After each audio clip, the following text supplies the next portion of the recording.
that we stream on other platforms is just a very interesting bonus.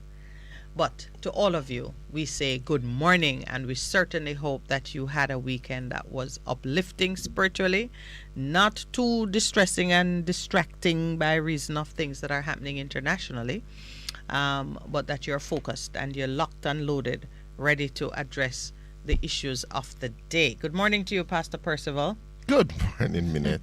How are you today? I am very well, and let me say good morning also to our crew in the house, our engineer and our producer. Good morning, both of you. Up here, grumbling. People are not fully awake. You hear bass line. You hear the man talking. It's man talk you're hearing. Somebody say man talk. Where the man them in the house. All the man them say good morning. Good morning. Yeah, but it is great to be alive.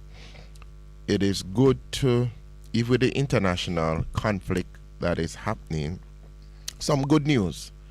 We've been tracking some of our former students out of 61 Red Hills Road, meaning students, persons who went through there and are studying in Ukraine. And we got a message last night, we are safely in Poland. And we were tracking their journey for the last week or so when this conflict broke, as they reached out to us as a Old Boys Association. And I'm so glad that we got the good news. Yes, we are safely in Poland, and a bus came to pick us up. So, did you offer them a loan? No. Well, poor me can't offer them a loan. Probably in the future, but we're not going to do that. I will not. I'm just so excited that they are safe, and more students and more Jamaican nationals are safe in terms of out of the zone. When you think about, just imagine if this were happening, 20, 30 years ago, how difficult it would have been for students to access resources and support outside of what government provides. I am just really thankful that despite all that is happening, the technology allows us. has held up.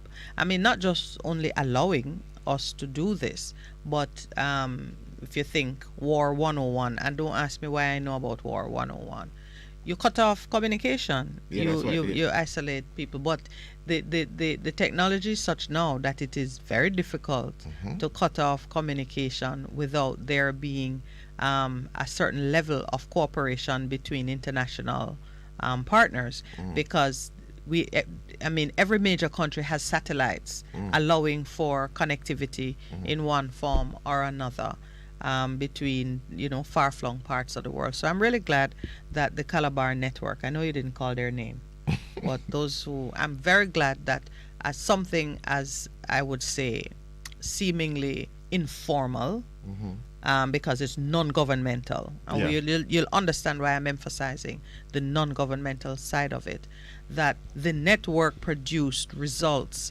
that were beneficial, and I'm going to say most likely convenient. You weren't offering them a loan. You weren't trying to, distance yourself from an obligation to be humanitarian in your response. I am very disappointed that the government of Jamaica came up with this idea of trying to get students who needed humanitarian relief to sign a loan document. And I'm glad that the students I would have signed it and just come home and, deal with it. But they were not taken in by it. They had options, and those options delivered. So we were grateful, and I think we are so glad that we were able to facilitate. And some people would call it the brotherhood. Some brotherhoods are stronger than others, but we were so glad that we were able to facilitate. Is that a new thing? The brotherhood? Is it different from brotherhood? Are you being politically corrected? There's no need to be. Brotherhood is a perfectly respectable concept. Nothing. You were not being funny. You really were calling it brotherhood. What are they doing in pastor school these days? Brotherhood. Yes. Thanks for the correction. But this morning... You mean it wasn't a joke? Joke, man. Oh, okay. Brother Hoodie.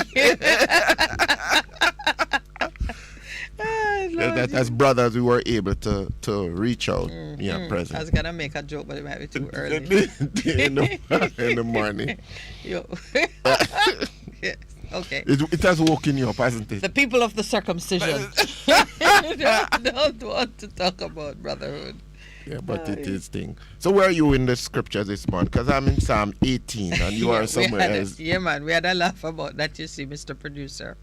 Because he showed me, I was showing him my psalm, because we are going to be talking some heavy matters this morning, notwithstanding the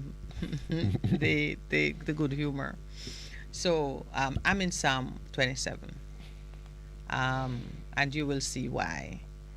You want to do your psalm first? Do the old version, man. We've come up onto the bricks. Really? Yes. Saved by the bell? No, not saved by the bell, but no. Hallelujah. So I'm in Psalm 27. Right? We're in the break. Oh, well, so I'm in Psalm 27, which is the warrior's psalm. Mm-hmm. And Pastor was in Psalm 18, which seemed to be the coward's psalm. Are we taking the break now? Okay, so let me.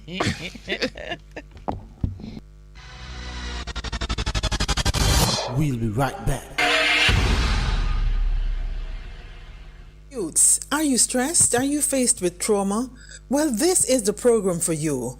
Join Royton McLaren for Youth Resilience and Empowerment every Monday from 7:30 to 8 p.m. on Best 100.5 FM. Half a tree, 100, half a tree. Bossy, how you do I take taxi star? Jano, I want to tell you, say, 2 months now, my transmission mash up, and I check everybody and can't hear nothing positive. Yeah, hear me? You waste all that time on shop around and never call the experts. Winters Auto have them. Them have over 35 years of experience and them diagnose the problem and get back your transmission brand new. For them service excellent and efficient. Trust me, man. You hear me? Call them at 929-7040 or go to them at 106 Maxfield Avenue, Kingston 13 and talk directly to the boss. Just tell them I'm me, send you. Wow, you big star. Yeah, man, respect my boss. I try calling her, cause trust me. Waiters Auto Spares and Repairs, good afternoon. Ah, what a relief. Easy! Let not your hearts be troubled. Just believe in God Almighty and daily renew the mind. As we live in this time when fake is more valued than real, lies prefer to truth, the unnatural put above the natural. This is Lady Donna, aka Double D Don, with a new song, Almighty Jah, encouraging your people to keep the faith. God will make a way. Get your copy today. It's on all digital platforms. Lady Donna Official on Instagram, Facebook, AsujaRecords.com. For bookings, Asuja Record label at Gmail. Almighty Jah! The station that makes you feel good. I love the station. I think it's great. My station. Moving. My station. Moving. Keep it right here. Keep it right here. Bess FM, keep listening. We're committed to reducing the impact of disasters occurring in Jamaica. We're ever ready to assist you before, during, and after a disaster. But everybody have a role to play, so make we work together and follow the plan. Whether rich or poor or where you come from, hurricanes affect everyone, so be prepared. Prevention is better than cure. Be prepared. Listen to ADPEM. A message from the Office of Disaster Preparedness and Emergency Management. The Morning Connection is pleased to join hearts and hands with the other members of the Best FM family to celebrate Black History Month.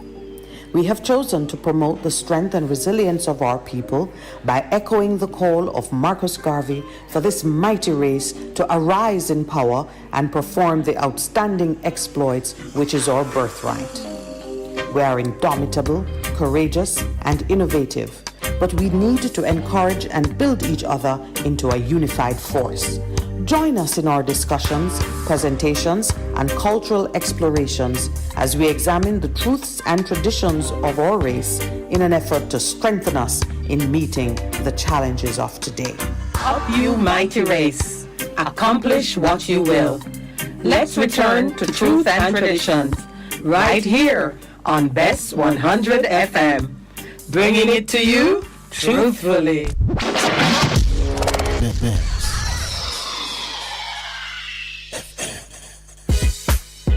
Veg Printers for all your printing needs. We specialize in calendars, flyers, brochures, and more.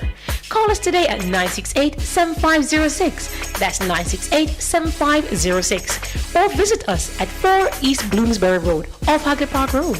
Veg Printers, your best choice in printing. It's good, it's better, but nothing beats.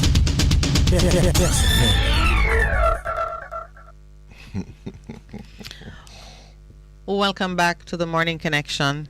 Thank you for staying with us. So we want to start you off on the right foot this morning. And we actually have two psalms. We're in a melodic mood. So we have two songs that we are going to use as the foundation of our discussions. Let me tell you what the discussions will be about, however.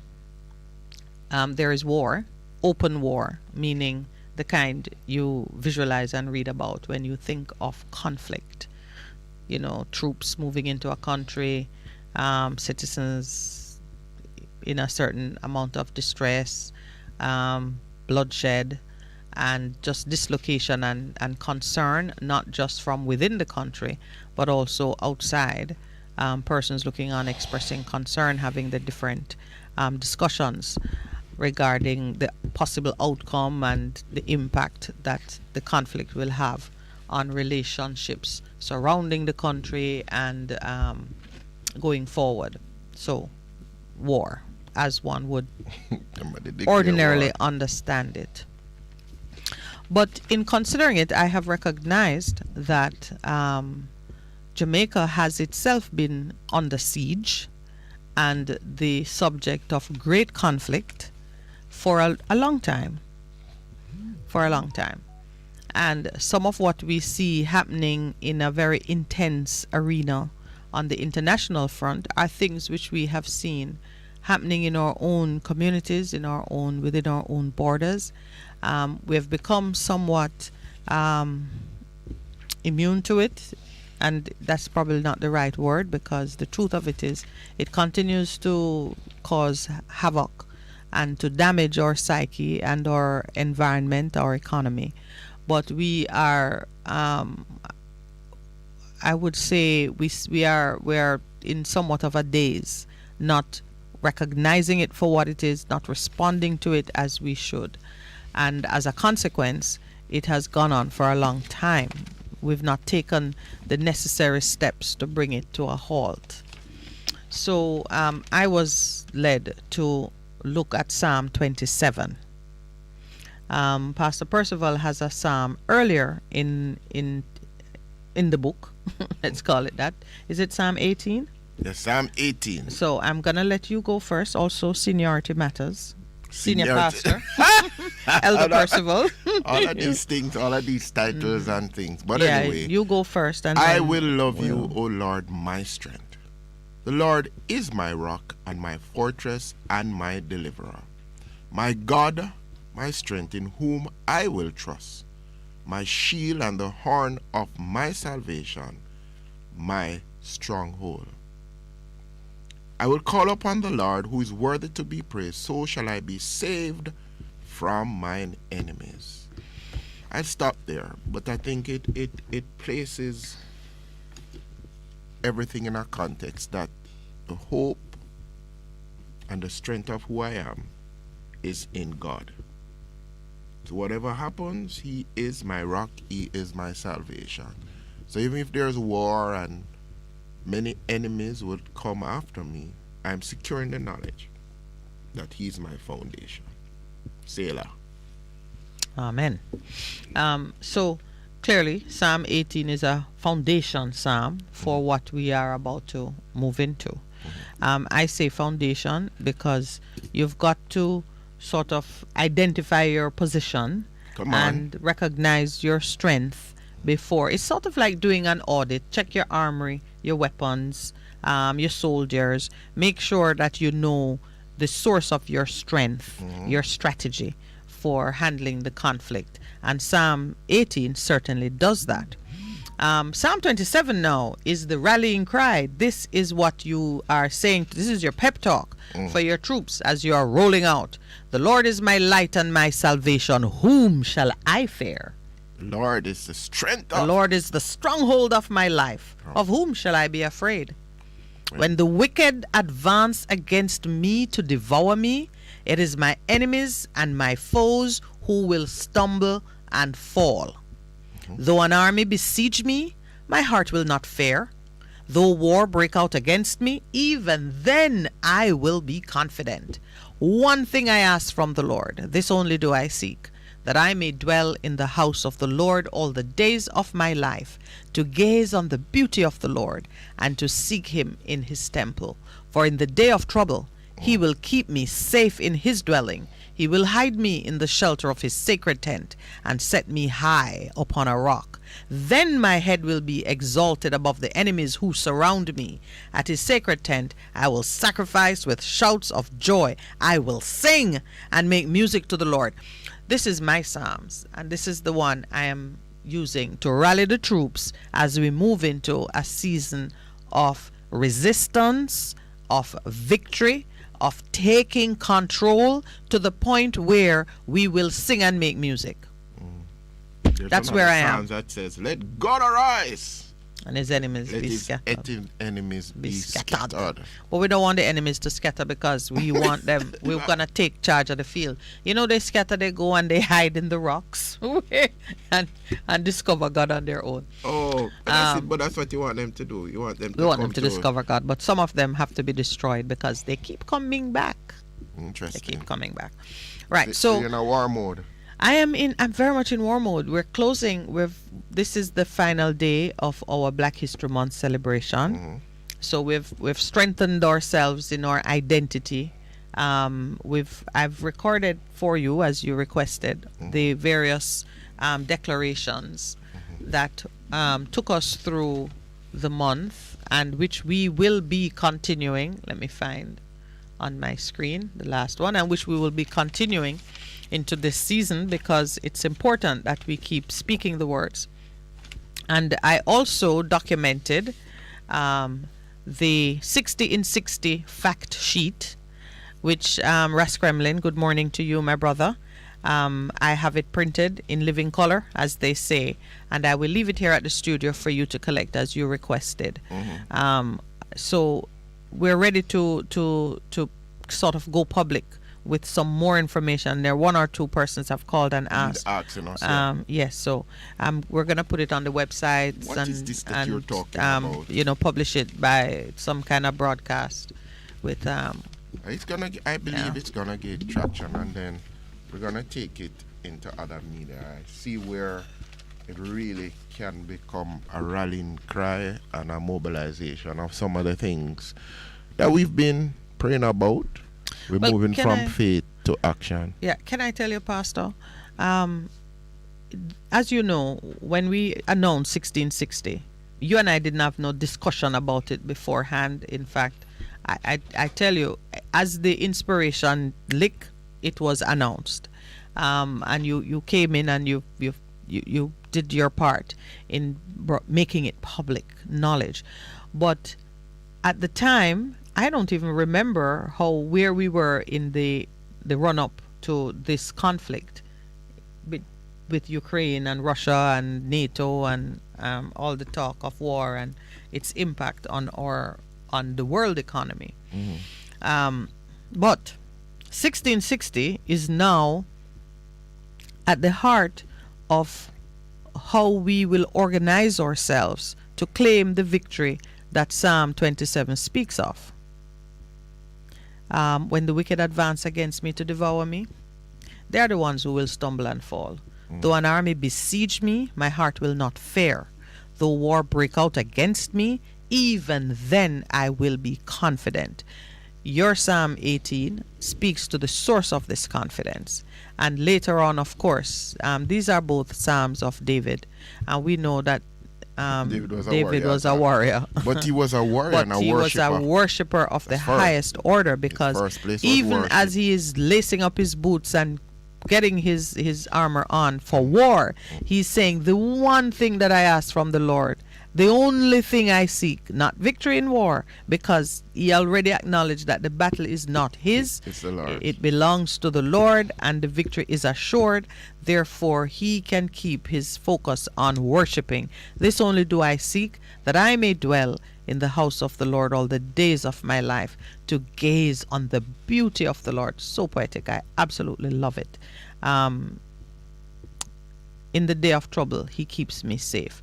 We are in a day of trouble. Well, Jamaica has had many days of trouble.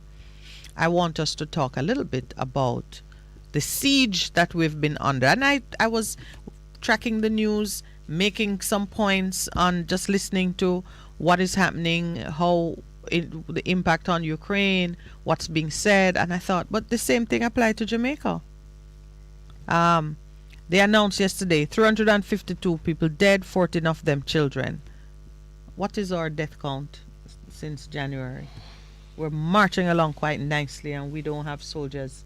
We don't have foreign soldiers flooding the streets. Yeah.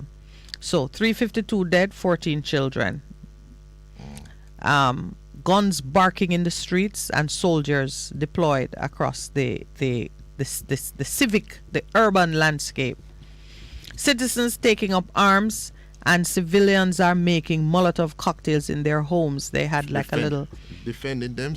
Yeah, they had a housewife was explaining that the armory department is like in the kitchen, and the kids are in one corner. I mean, the house had become a fort. And I can imagine how she was having to explain it to her children, because they had small kids. So households having to recognize that they have a role to play and they need to defend their territory. Same thing necessary in Jamaica. Families fleeing their homes where they're in the conflict is too hot in those neighborhoods. People have to leave their homes.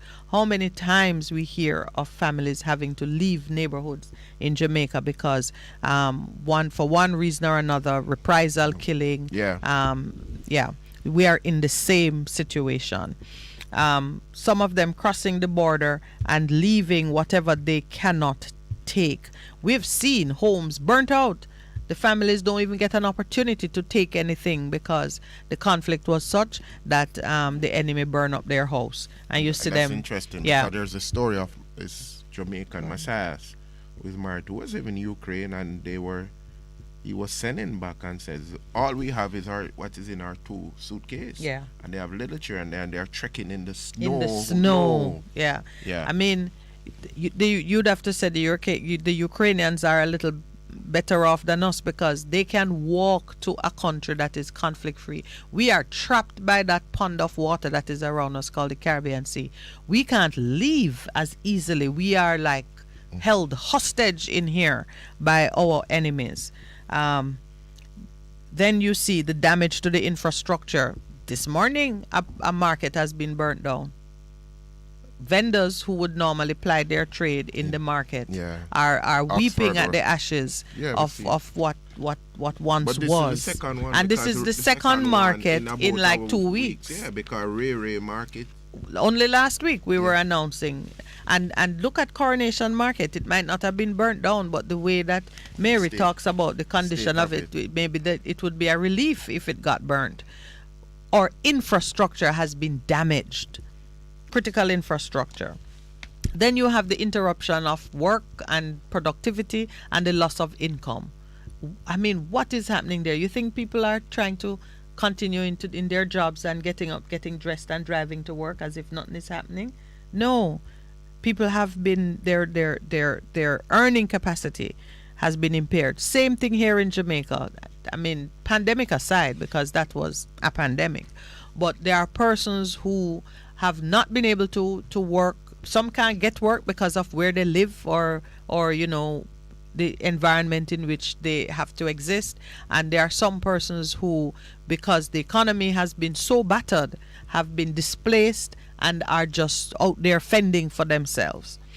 Homelessness have become a major thing. Yeah, homelessness in Jamaica, it's now chronic. Persons, either because you lost your house through one misfortune or another, or because of conflict in your communities, persons have been rendered homeless and have been displaced from their natural environment. Families, young and old, have had to get involved in fighting to maintain their freedom and to offer resistance to the invading force, let's call it that. The government has been handing out weapons. Yeah, they show you lines of people. I mean, some though have never handled a firearm. What you gonna do with it? Well, one man said he's gonna go home and study it and figure out how to use it. But the government has recognized that when the people are under threat, they need a fighting chance. Well, we're not there yet in Jamaica. We have one caller who keeps making the point that able-bodied persons of a certain maturity should freely have access to firearms. But the government has recognized its inability to stem the assault on its people, and it's giving them a fighting chance. In Ukraine, you can see the enemy rolling in. What do you do, however, when the enemy is within? And that is the Jamaican question. How do we respond to a siege when those who have built siege ramps against our city walls are our own people? When those who are responsible for handling business are not handling it and are not giving us the opportunity to handle things ourselves?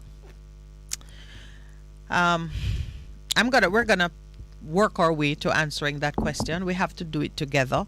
I can't really tell you exactly how to answer it because the answer has to be right for you, and it means it's a process we do together. I wanted to talk about some basic forms of oppression. I've just highlighted a few that we see here in our own environment. But before I do that, I want to talk about what it means to be under siege.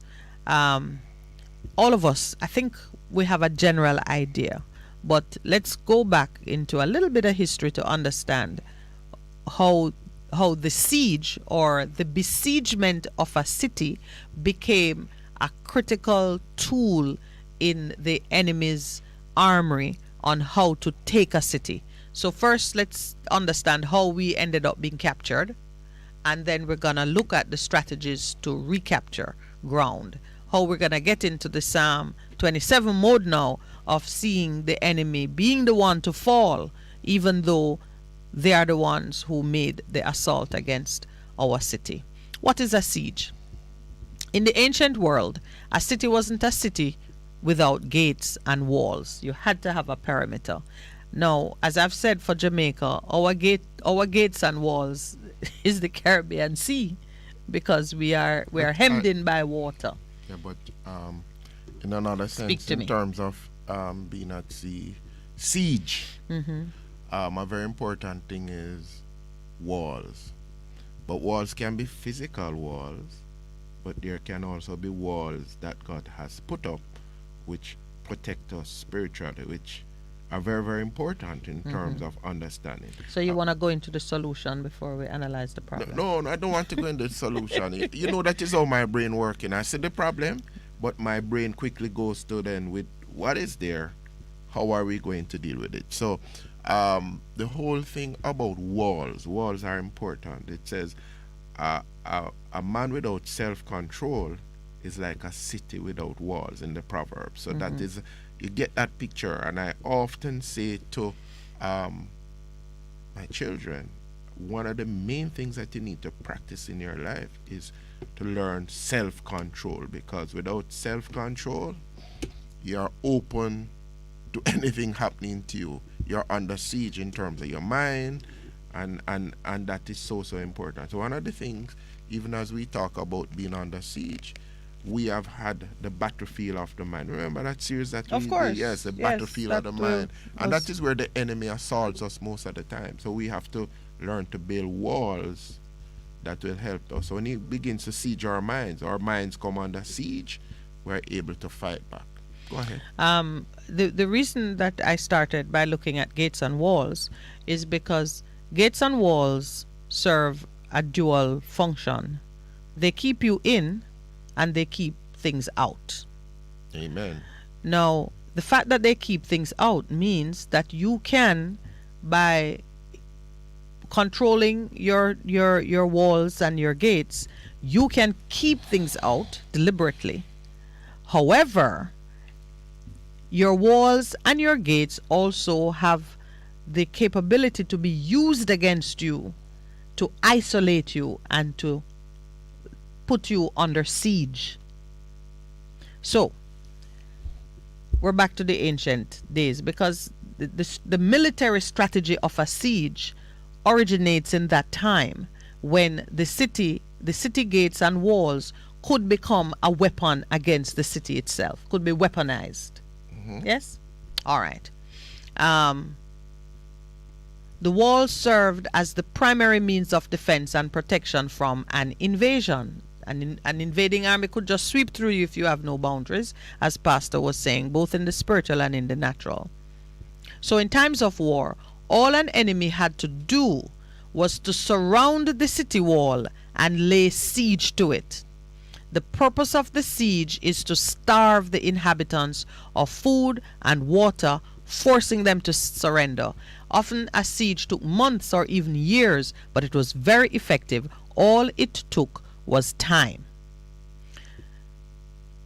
To besiege a city occurs when an armed force surrounds and isolates it, while usually continuing its attacks upon it. So you can pressure one part of the wall to break through. In general, siege warfare involves bombardment and cutoff of supply, which causes starvation and deprivation. It's usually only after the city surrendered or was greatly weakened that the infantry would enter. So the enemy would suffer, low loss of life, if any, because the city has become so weary by reason of the siege. Why am I going through this? Jamaica is a bit weary. We've been under siege. We've not even recognized I believe sometimes we get confused about the enemy. Sometimes we think it's the lawless people who are what they call the crime producers. Sometimes we think it's the government. Sometimes we think it's our neighbor. Sometimes we think it's God. Sometimes we think it's Satan. And depending on what hour of the day and how the siege manifests itself, we are confused about the source of it and who is the true enemy.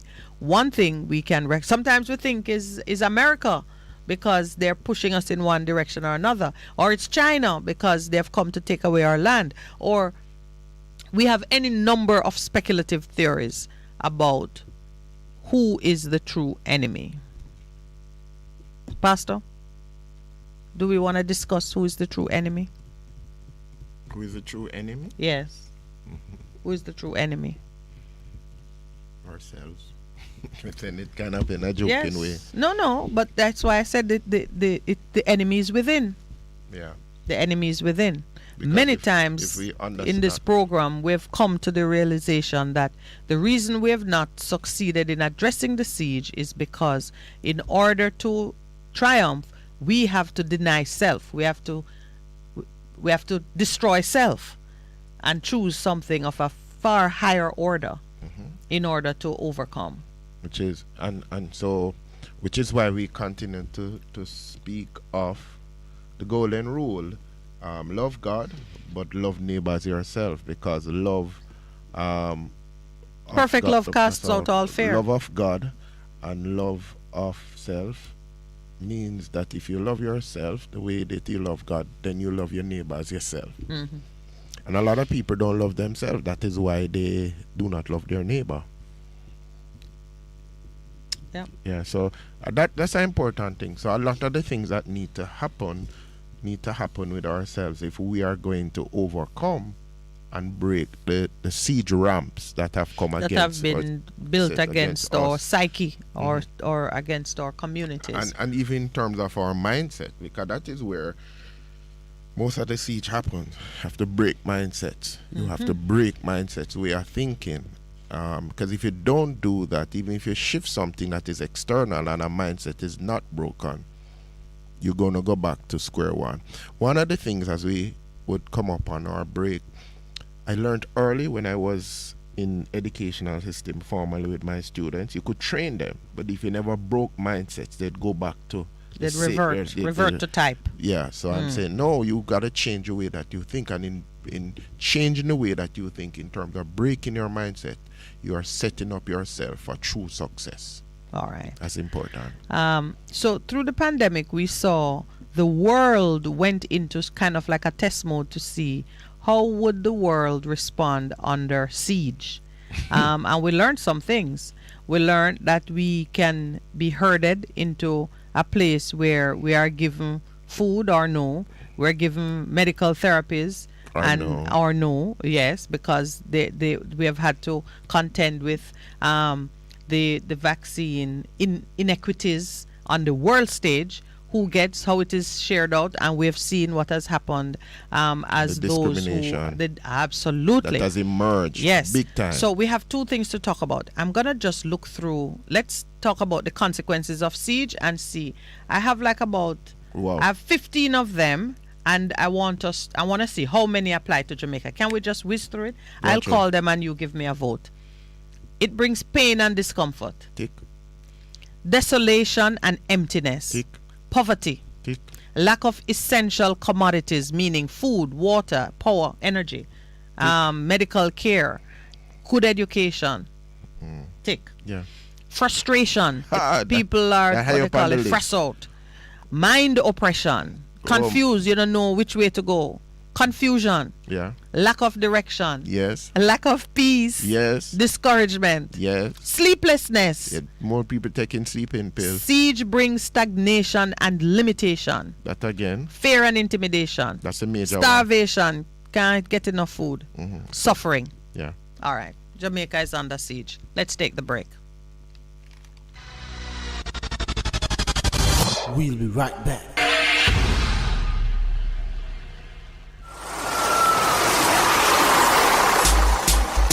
Talking about transportation, transporting the past, the present and the future generation. Whether taxi, private vehicle or bike, your 2 bicycle wheel them or a hike. Listen up quick, you coulda young or you old. Up on the bus cause we are got the road. With just under 12% of the Jamaican labor force being covered by formal pension arrangements, Victoria Mutual, VM Pensions Management Limited, has launched a pension scheme particularly for members of the public passenger vehicle PPV sector. I am Jeremy Lee Nelson. Come back with the road right after this break. Rio Grande to the South Coast. Hotel workers and man wear off boat. This a for the craft vendors, red cap porters and transportation at airport. Jamaica tourism pension plan, building towards the future. For tourism workers across the island, retirement benefits to contributions. Every worker in the industry, permanent self-employed contract. For your service you deserve security. Yes you do. Tourism workers pension plan, build a bright future. Yes you can. Tourism workers pension plan, workers invest through contributions. All tourism workers, age 18 to 59. Tourism workers pension plan. Start making your contributions for a brighter future. For further information, visit mot.gov.jm or call 876-920-4926-30. Transport operators in Jamaica play a very important part in many of our lives. Think about it. These are the people in whose care we put our children, our parents, and other loved ones every day. And in so doing, are absolutely critical component of our local economy. It is therefore unacceptable for hard-working transport operators to be without a pension plan. Chief Executive Officer at VM Pensions Management, Conroy Rose. Transport Operators Development for Sustainable Services, TODS, has welcomed the initiative, with the group's president, Egerton Newman, noting that the initiative stands not only to benefit members of TODS, but all operators across the sector. Mr. Newman says many PPV operators have given decades of service to the transport sector and end up with little to nothing to fall back on when they reach retirement. For far too long, members, after working in the sector for 30, 40 years, reach 65 years of age, nothing to fall back on. Time has come. This must stop now. Minister of Transport and Mining Audley Shaw is urging eligible members of the public transportation sector to join the pension scheme, particularly given the need for individual financial protection, most recently highlighted by the COVID-19 pandemic. Every person should be able to retire in comfort and security. So this pension scheme is a timely one. The pandemic has affected many livelihoods and families globally. If some operators don't work daily, no money will be earned to feed their families. This is not how we want things to continue. Something must be put aside for rainy days. I urge every eligible member not to miss the opportunity to join this pension scheme. Minister Shaw says the scheme is also paving the way for discussions about financial benefits for the sector in areas such as life and health insurance and financial literacy. It is imperative that we work to have these open discussions with an aim of taking decisive action so the families of these operators can look to a brighter future, not just a daily bread. The benefits of financial literacy extend well beyond household budgeting to the promotion of a more resilient financial system and ultimately to the more efficient allocation of resources within the economy. Minister of Transport and Mining Audley Shaw.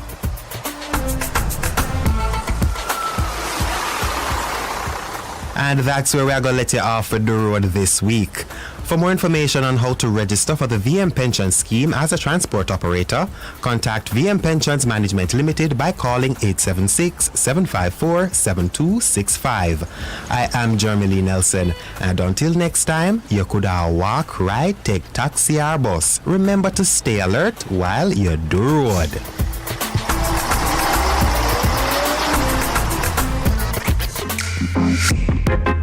A production of the Jamaica Information Service, the voice of Jamaica.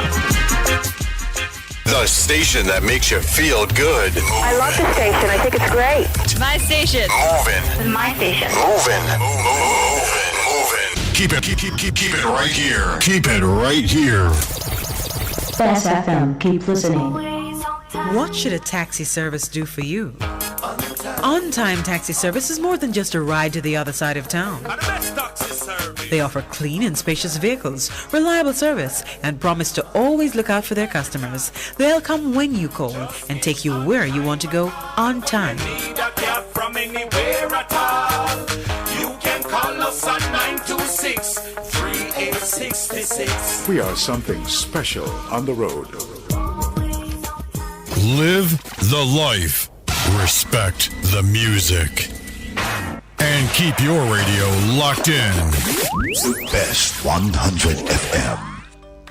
The Morning Connection is not your usual talk show. We aim to stimulate discussion and chart new paths to self-empowerment.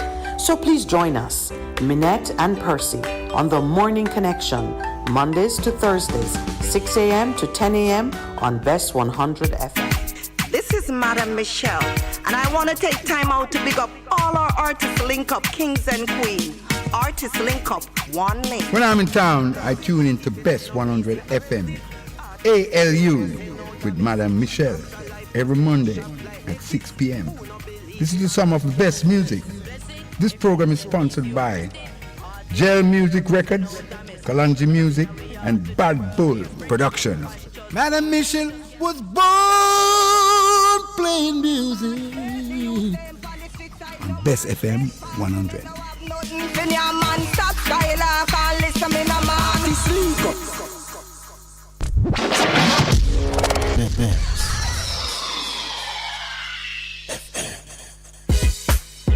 Veg and Print Printers for all your printing needs. We specialize in calendars, flyers, brochures, and more. Call us today at 968-7506. That's 968-7506. Or visit us at 4 East Bloomsbury Road, off Haggard Park Road. Vijam Printers, your best choice in printing. It's good, it's better, but nothing beats. Welcome back to the Morning Connection, and good morning to those who are chatting with me online, Miss Jacqueline and Mr. Orlando in the house. Good morning to both of you. I see your comments, and yes, this morning is a morning of truth. We have to take a look at ourselves, see what is truly happening, look at it with spiritual eyes, I'm saying. Meaning, see behind the facade of things, recognize what is truly happening in our communities, in our country, and deal with it from the root. Which has to be a spiritual root. Yeah. Because everything begins there, and then we see the manifestation. So when I hear a lot of people speaking, no man, deal with it. No, I'm saying no, but everything has a spiritual root, because we are spirit, soul, body. And if everything begins in the spiritual realm, and we understand that, we have to deal with it there, and then we'll see the manifestation of it. And that just points me to the fact, even in psychology, first it was just, let's focus on the physical, but more and more they are understanding that we are tripartite beings, spirit, soul, and body. So in terms of healing for individuals, you have to take in the spiritual component, because a very important and significant part of their functioning. Yeah. Just from a perspective of, if you are adept at diagnosing problems, you know that when you can identify the symptoms and work your way back to the cause. And you might treat the symptoms in order to give an immediate relief, because there is pain and discomfort. I'm going back to the consequences of a siege. There is pain and discomfort, and so you might address the symptoms in a palliative way, just to give ease. But if you are distracted by the symptoms and focus your attention entirely in that place, you will never cure the disease that is at the root of the problem. And a lot of what we do in Jamaica is palliative.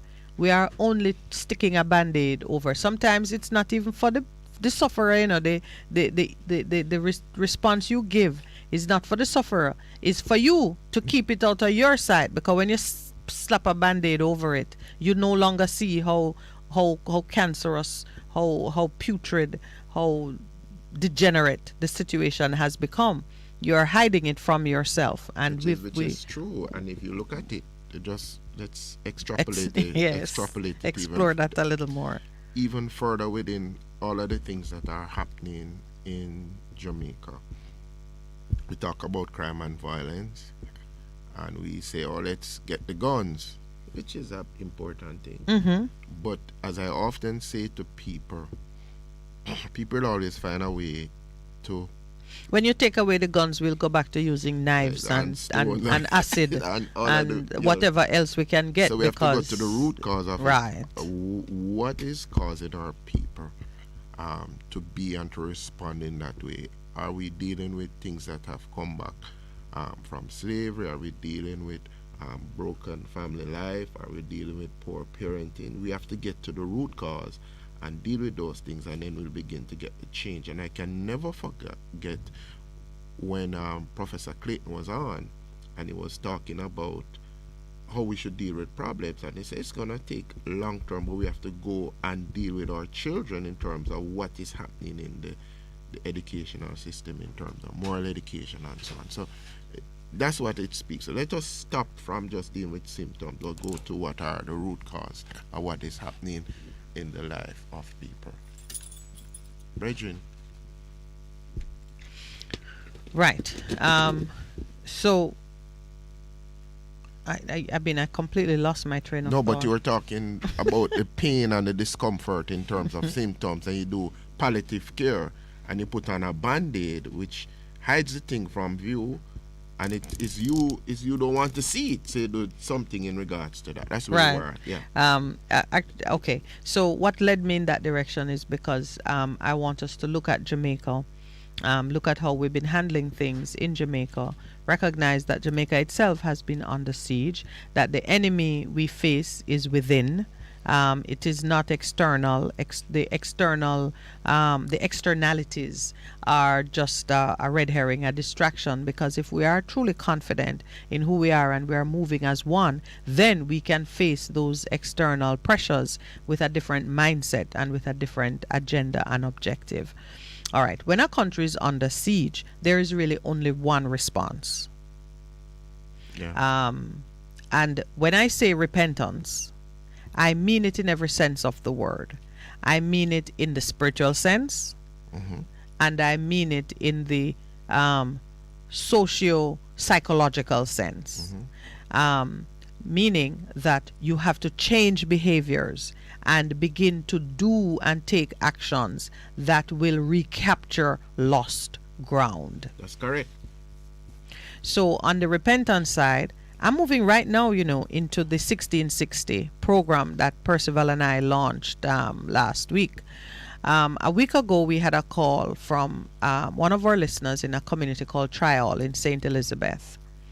And what she spoke of brought me to a fresh recognition that the community is under siege. I mean, I saw it as plain as day that this community, if you could notionally erect boundaries around it, the boundaries had been torn down or penetrated by outsiders moving in from a different community. They were sleeping in the day and raiding the community in the night. And the way she described it, she said it had got to such a level of frenzy that they weren't even waiting until night. They were out at twilight robbing and just sucking the life and the money out of whomever had it in the community. And what I saw this is in my envisioning of things, what I saw was a community of primarily hardworking women and persons of a certain age, because in most rural communities the young people are not the ones staying at home and so on. Most of them are up and about, and it's the mothers and the grandmothers and the grandfathers and the more senior citizens who are in the communities, who are at home in bed at night with maybe grandchildren and young children. So I saw the vulnerability of a community which has become prey to persons who have an entirely different agenda. These are our sons or nephews or boyfriends or husbands from other places who have chosen to oppress others as a means of survival. They themselves are victims, but they turn around and create the same fear and intimidation which brought them to such a low estate. They then impose it on others. Now you might say, what is Putin's problem? I'm not concerned with Putin's problem right now, because look what is happening. Ukraine may count itself fortunate because it is having to confront its enemy. There's such urgency to what is happening there that they can't stick a band-aid on it and look away. The wolf is at the door. You got to decide. Are you going to open the door and meet him with force, or are you going to, hide behind a rock? Are you going to hide in a back room until he makes his way towards you? Into your back room. It's an immediate choice you have to make, and Jamaica has a choice to make now. 1660 is one of the approaches that we're recommending. Now, when you do so I got a sort of a roadmap on how the methodology for this thing. We have to evaluate, we need to document, and then we need to pray. That's the first sequence of events in participating in the program and in getting ourselves organized to respond in this war. In this siege, because we are in the war and the siege. They move it up the next level. Okay, we coming, but now they're at your door.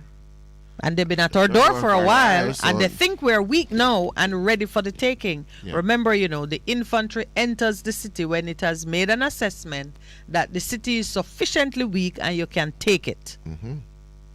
All right. We want to surprise them.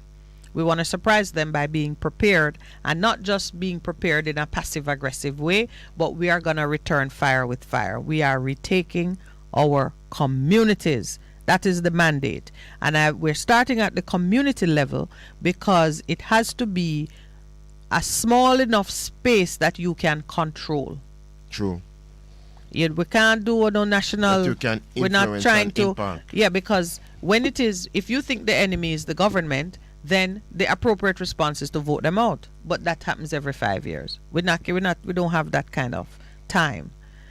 Many are gonna fall before we get to that point.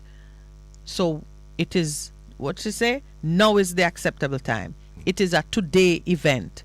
We have to get into the mode of changing mindsets and actions so that we can retake our communities. So let's look at some of the strategies of the enemy. Common types of oppression. The first one I'm going to name, not targeting it, is sexism. This kind of oppression exists. This is social behavior now.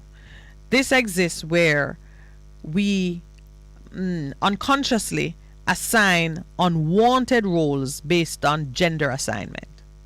Meaning to say, the girls in the house, because they are girls, they must cook and wash regardless of what is involved in cooking and washing, or who benefits from the cooking and the washing. So you have situations where women go out to work, she come back in, she have to do all of what is the girl things. Sometimes the women don't want to do it, but it works the other way too. Maybe the man is willing to do it, but it's not manly. And so he himself suffers, because if he were to be seen in the community looking after the baby, washing and cooking and cleaning up, while the woman is out working, he comes under some kind of mockery and ridicule because I think that's changing. He's doing work that is not fit for men. So not sexism, not fit for men. Yeah. So sexism and the different ways in which we socially send messages towards. Let me tell you, some of the men who are out there robbing and stealing, that's man work. They would have happily stayed home and look after their children if they were in an environment that honored that type of commitment and gave favor to it. And you say that is changing. It's good, but it needs to be eliminated. But let me say, hold on. Let me ask you one question. All right, make your point, but yes, you are please, saying I'm only describing the type of oppression. I'm not saying it is prevalent or I'm just doing a description now. Yeah, but if you are assigning roles if in a okay, based on gender. Yeah, but okay. And you are saying there's something fundamentally wrong with that. That's your point. No, I'm saying it can be used in an oppressive way. All right. I'm not saying there should be no assignment. Okay. I'm saying we should not use it to oppress. Okay. All right. Well, remember now, we know that many of the tools of oppression are good, useful boundaries and activities that, when used in a healthy way, are very progressive and prosperous and necessary. Okay. But we're talking about oppression. The same way you can either use food to starve, to punish, to reward, and make and weaponize it. Yeah. And you see, I'm asking the question because I don't want people to misunderstand what you are trying to communicate. No worries, and I don't want you to misunderstand either. So your questions are very welcome. Then there is heterosexism. This now is where we assume that people should all feel the same way, which is the hetero part of it, and the danger part now is where we punish people who don't feel the same way. Okay. And when you said it, according to the dictionary, discrimination or prejudice against gay people on the assumption that heterosexuality is the normal sexual orientation. Precisely so. Okay, and it's not your belief that it is normal that is bad.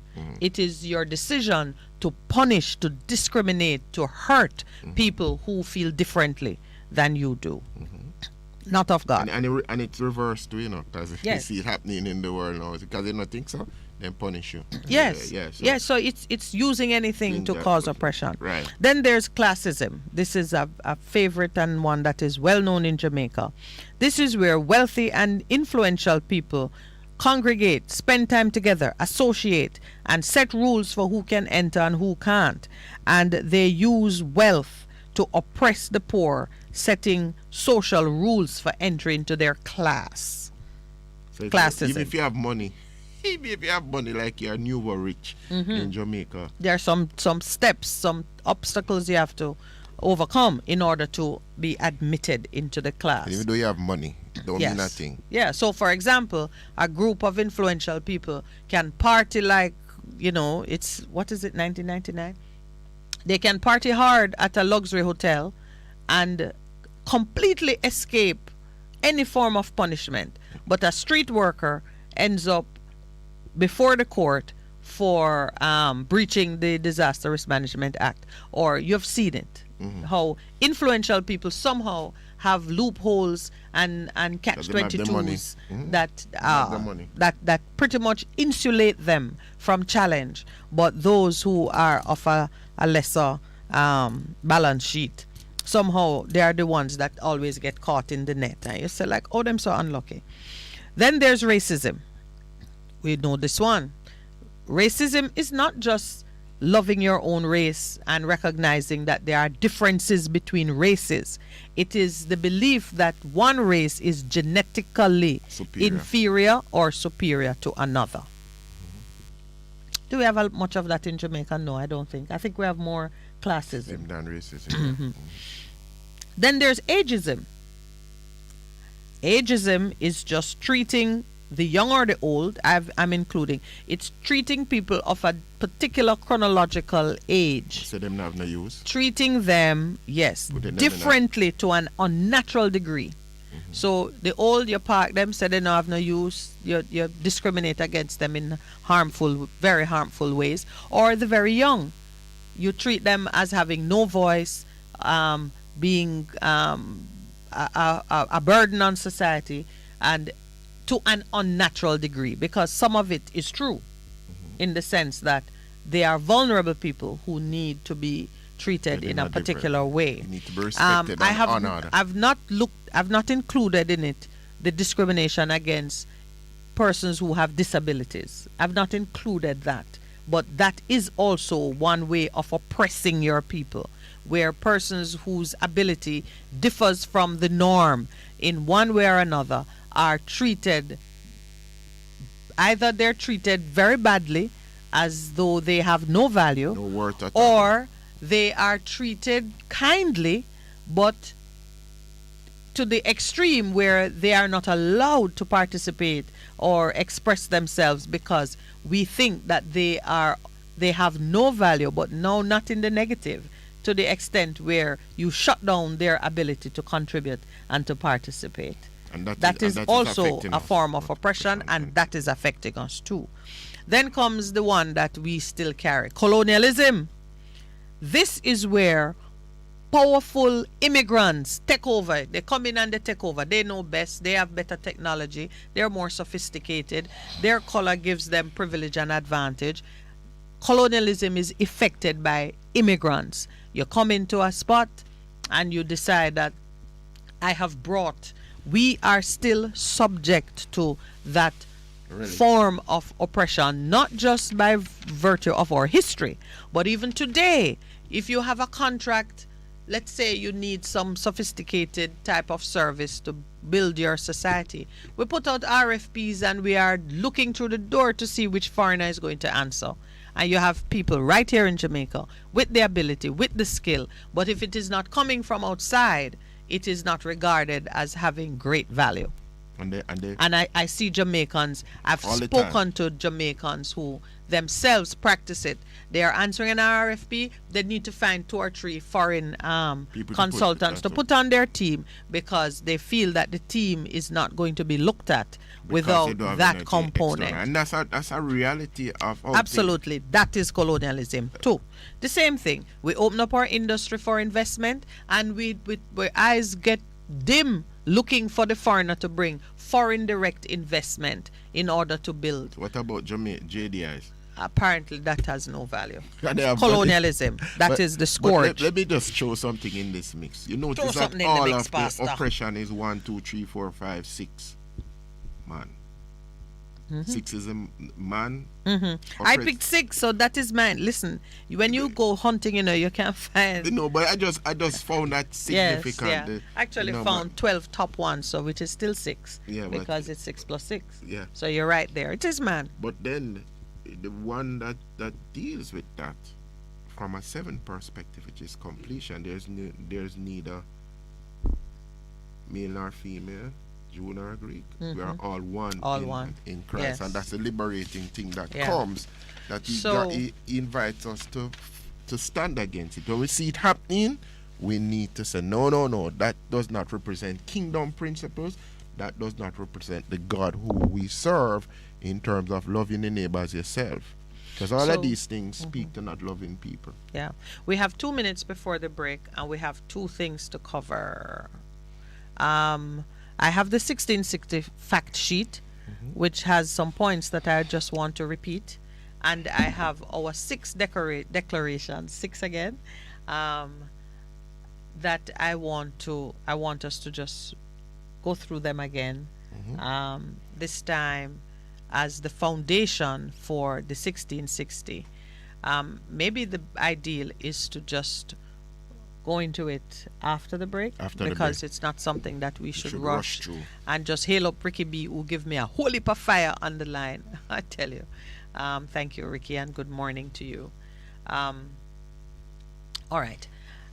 To set the mind for the next segment of our discussion, I want to leave persons thinking about this. I raised it on Thursday. On Thursday, as you know, I was, thinking about the question that the Apostle Paul asked. He said, why should your freedom be determined by another man's conscience? That was the question that he asked. So I want you now, as we take the break, I want you to just consider that in your mind. Why would the Apostle Paul say to Christians, say to believers, that they should yield on the matter of personal freedoms for the good of others? He says, what he was summarizing, yes, for the good of others. For the good of others. Why is it necessary? How can it help? Because we are, of course, moving towards a more prosperous society, and we are seeking to recapture ground. So how can we just begin to think, how can I put my freedoms on the table as a gift, as a sacrifice to recapturing my community? Let's take the break. Yes, Mr. Engineer? All right. We'll be right back.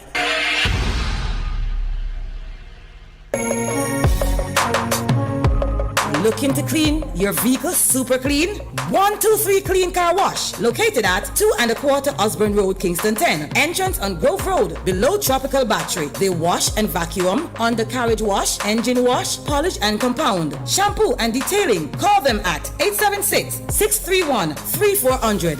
123 Clean Car Wash, the best in the business for a cleaner wash. 1, 2, 3, believe me, it's so easy. 1, 2, 3.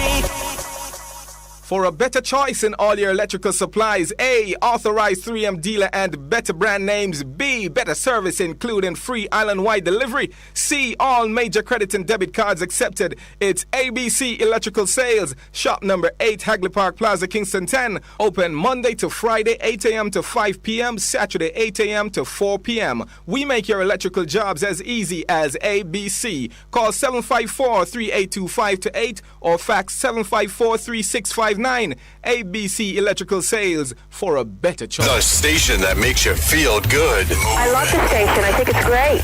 My station. Moving. My station. Moving. Keep it right here. Keep it right here. Bess FM, keep listening. For many decades in Jamaica, when Black History Month is being celebrated, we learn it through the confines of slavery. Amidst the facts and fictions of what we see and hear, the question keeps surfacing. Aren't there truth and traditions in our history? We will attempt to tell the story of a people, a royal bloodline, a holy priesthood, and unbroken lineage. We will share with you our truthful story on Best 100 FM. Up you mighty race, accomplish what you will. Let's return to truth and traditions, right here on Best 100 FM. Bringing it to you truthfully.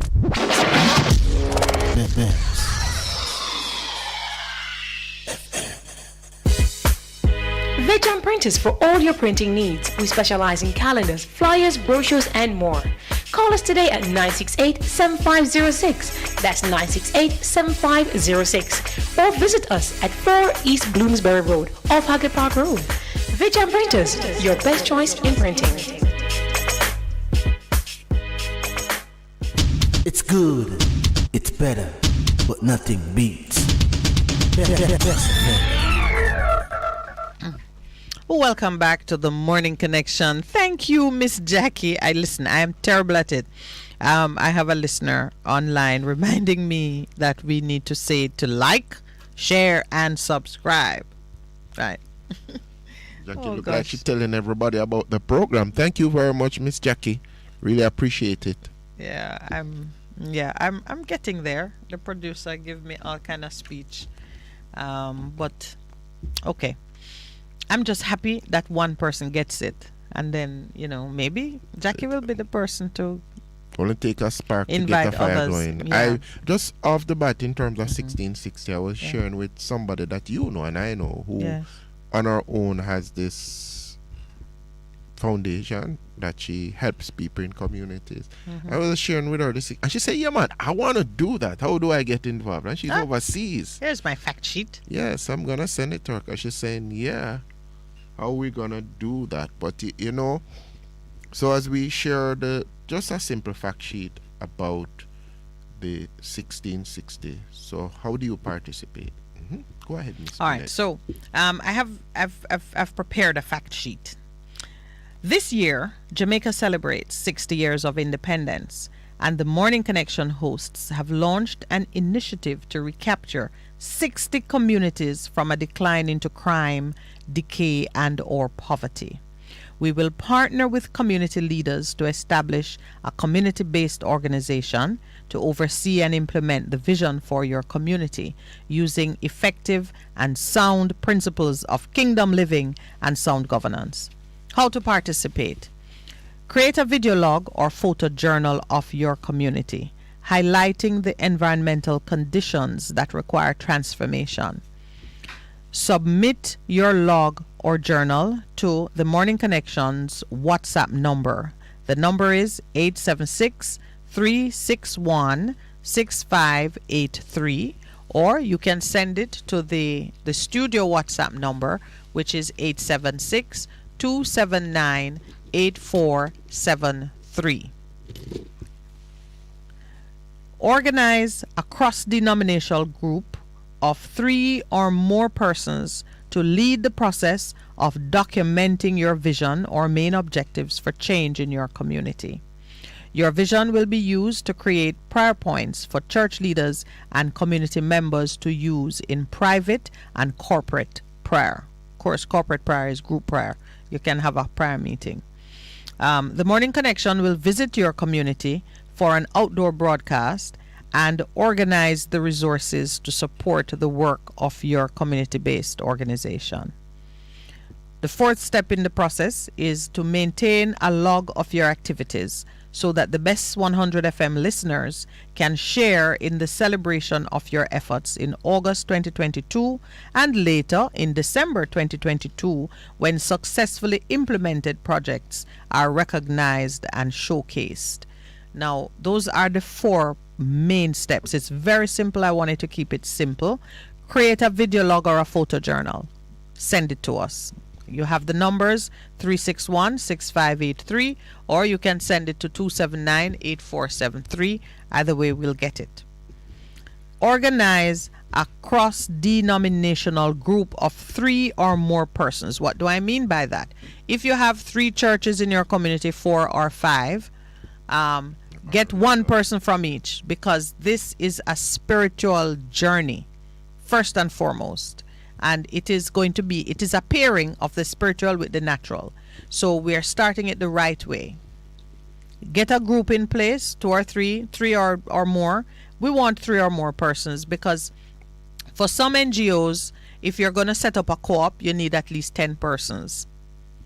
Some can be smaller, can be a one-man thing, depending on what your project is. But remember, you are looking for community participation. And that's important. So you don't be a one-man band. Try and bring a brethren with you. Okay. So set your group up. Talk through what it is you want to see or do. Maybe each of you can, from your perspective, create a log, a video, a photo journal, and you combine the 3 to see, okay, what are we seeking to accomplish for our community? It should be noted that the community-based organizations are meant to be sustainable, not a one-hit wonder. They're meant to be sustainable, and therefore organizers are required to build a network of volunteers and participants with the capacity and interest to continue the work beyond 2022. This information is going to be available on, I'll put it on the Bess FM website. I'll try to get some kind of mailing list going, and from time to time we will repeat it on the show so that you can get in touch with us. We have a few persons who have indicated their interest. I'm going to create a basic little data gathering sheet that looks like not an application, but just a registration sheet. That's what it's going to be.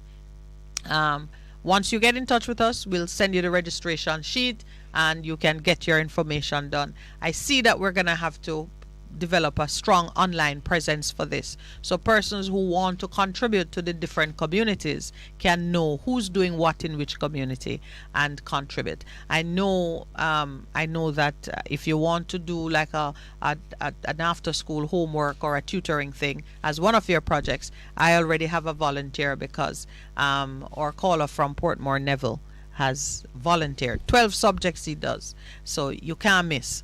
Whatever your needs are, there is a way that we can get you involved. Good morning, Conrad. I know you're just waiting to support one of these projects. So yeah, he's supporting ours already. Bless you for that. The projector, remember? Yes, Commitment. We just need to get it into our hands now. Right. And okay. So therefore, we make declarations over the 1660 this all right. morning. How you want to do the declarations, Pastor?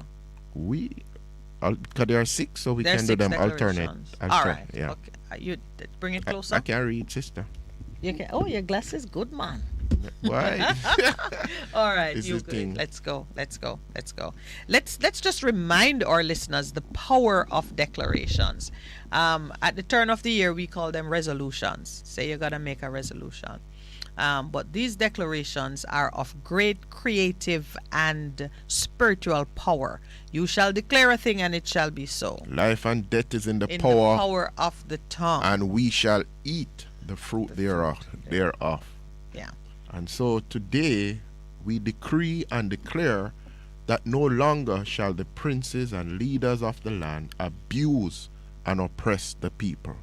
We decree and declare a time of freedom, empowerment, and prosperity for the people, a season of outstanding achievement. We decree and declare that the administration of justice in every sphere of life shall be freed from the limitations of cynical and unbelieving men and women, and that justice shall indeed flow like living waters from the throne of God into the bellies of every man and woman.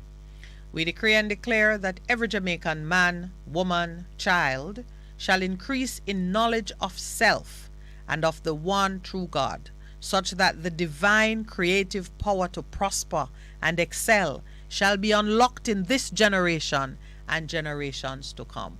We decree and declare that the hearts of our leaders and their bowels of compassion shall be open to hear the cry of the people and to respond with love, generosity, and respect.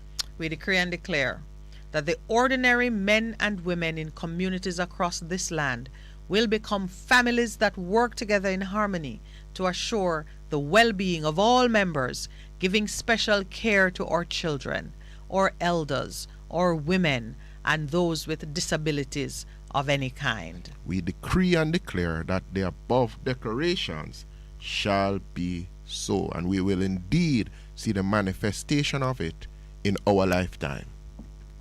Thank you, sir. Of course, Pastor and I, we encourage everyone just to remember that in the exercise of your personal freedoms, we're not just working for the good of self, but for the good of others, so that in all our actions, God may be glorified.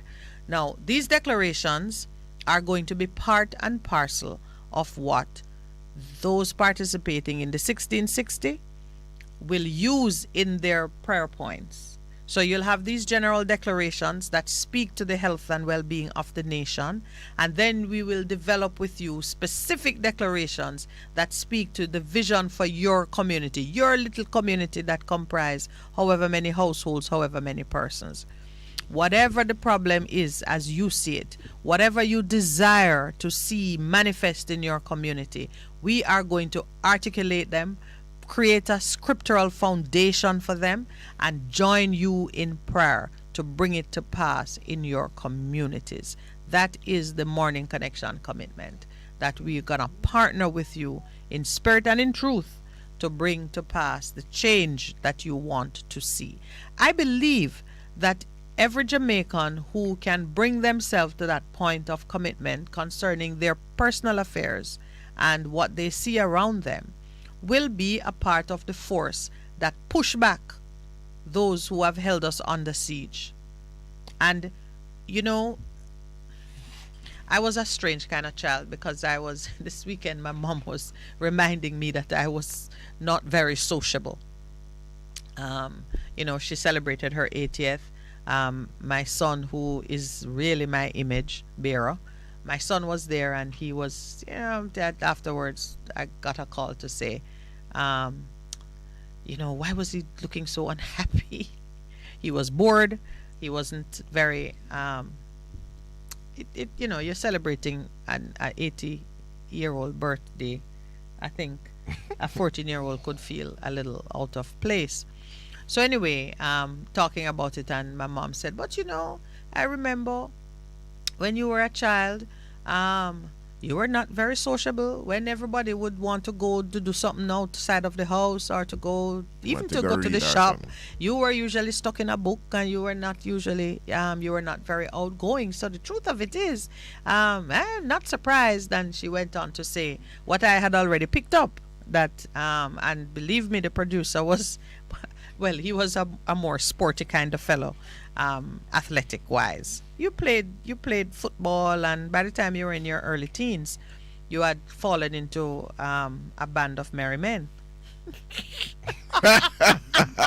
What it was Alibaba and the 40 Thieves, no, or it was Robin Hood. Robin Hood and merry men. Oh, that's all right, what it was. I take that back.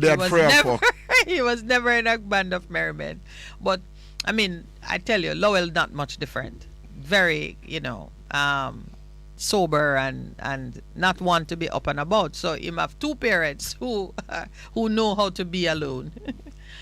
So my mom was saying, okay, you were not much different.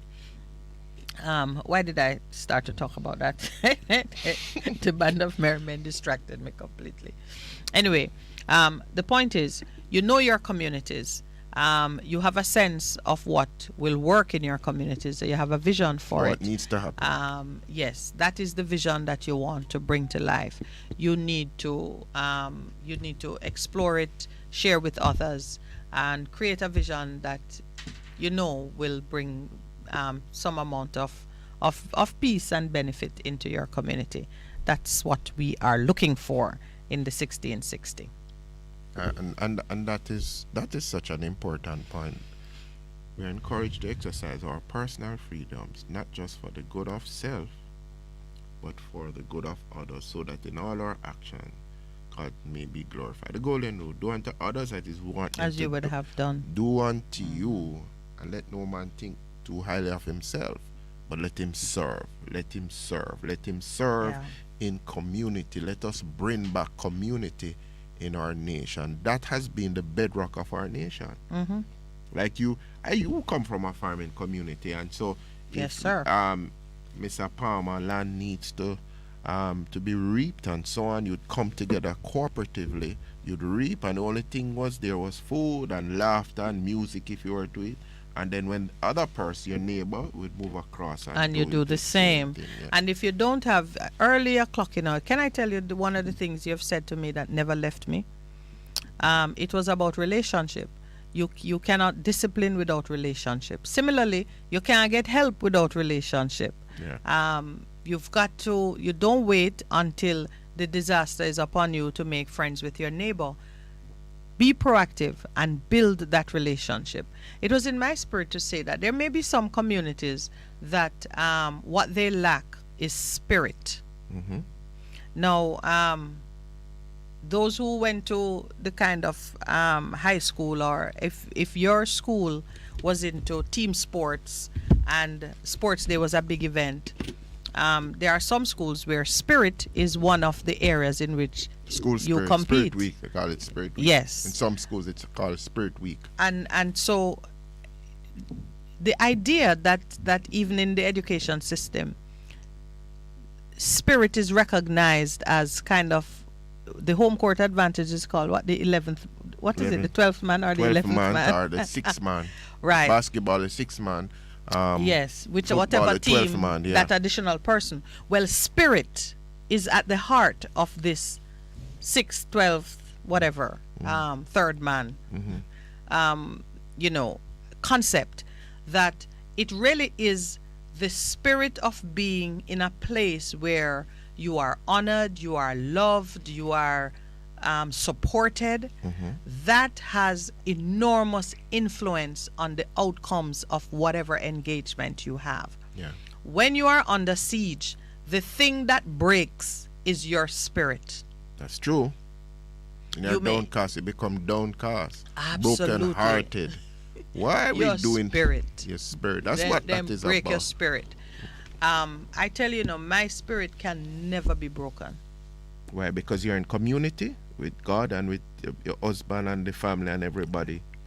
There's always a refuge that you can go back to. Always. And so one of the things that I was talking to one of our congregants on Saturday, and she says on the weekend she's a project manager, and she was just commenting and saying that I turn off the phone on the weekends. They're calling me, but I tell them no, this is time for family, because you learn to establish life-work balance, which is what is missing in a lot of person's life. And you talk about community. Some people are missing work. Yeah, I know. But they would love to establish life-work balance. But you do that, yeah. But what you're saying is a very important thing, to know that there's a place that you can retreat to, in terms of, there's always support, and that is something that is missing. So the reason I raised it is you may be listening and saying, I don't have a great sense of community in my community or where I live, but the streets are okay, the houses are clean and tidy, and the place is nice and quiet, and I'm not disturbed by my neighbor. But do I even know my neighbor? That could be a project. You might be thinking that my community is okay because the obvious signs of oppression are missing. But can I tell you, a too quiet neighborhood is under oppression too. Just a different type. If you lack spirit, that can be a project. Neighborliness. Yes. And some places, when I was doing sociology and looking at how urban centers seek to create communities and to humanize themselves, I grew fascinated by.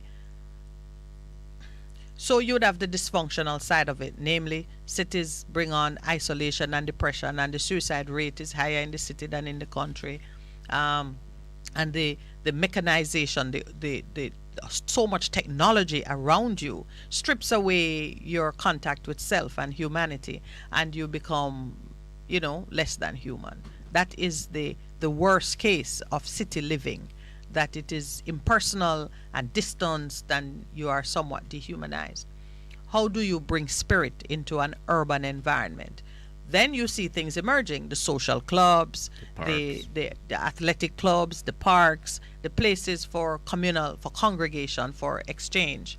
And then in some of the suburban areas, you get the block parties. The homeowners association is not just a tool to safeguard the streets of your neighborhood. It's also a place to build spirit and to build a sense of community and to ensure that when the wolf is at the door, you can call a neighbor and surround the wolf. And these are some things that we need to look at. Citizens Watch. The Citizens Watch is regarded as like home guard.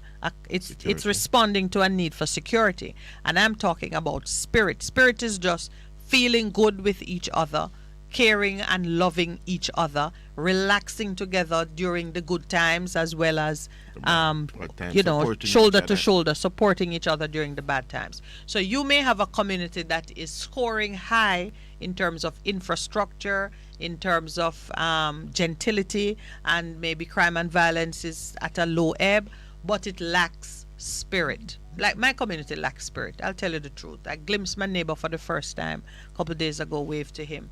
But my community lacks spirit. I wouldn't even know what's my community, truth be told. I moved into there. Absolutely. So next door neighbor and say, oh, she live over there. Okay. But if I have a fire or if there's some disaster that needs responding to, so I know my community lacks spirit.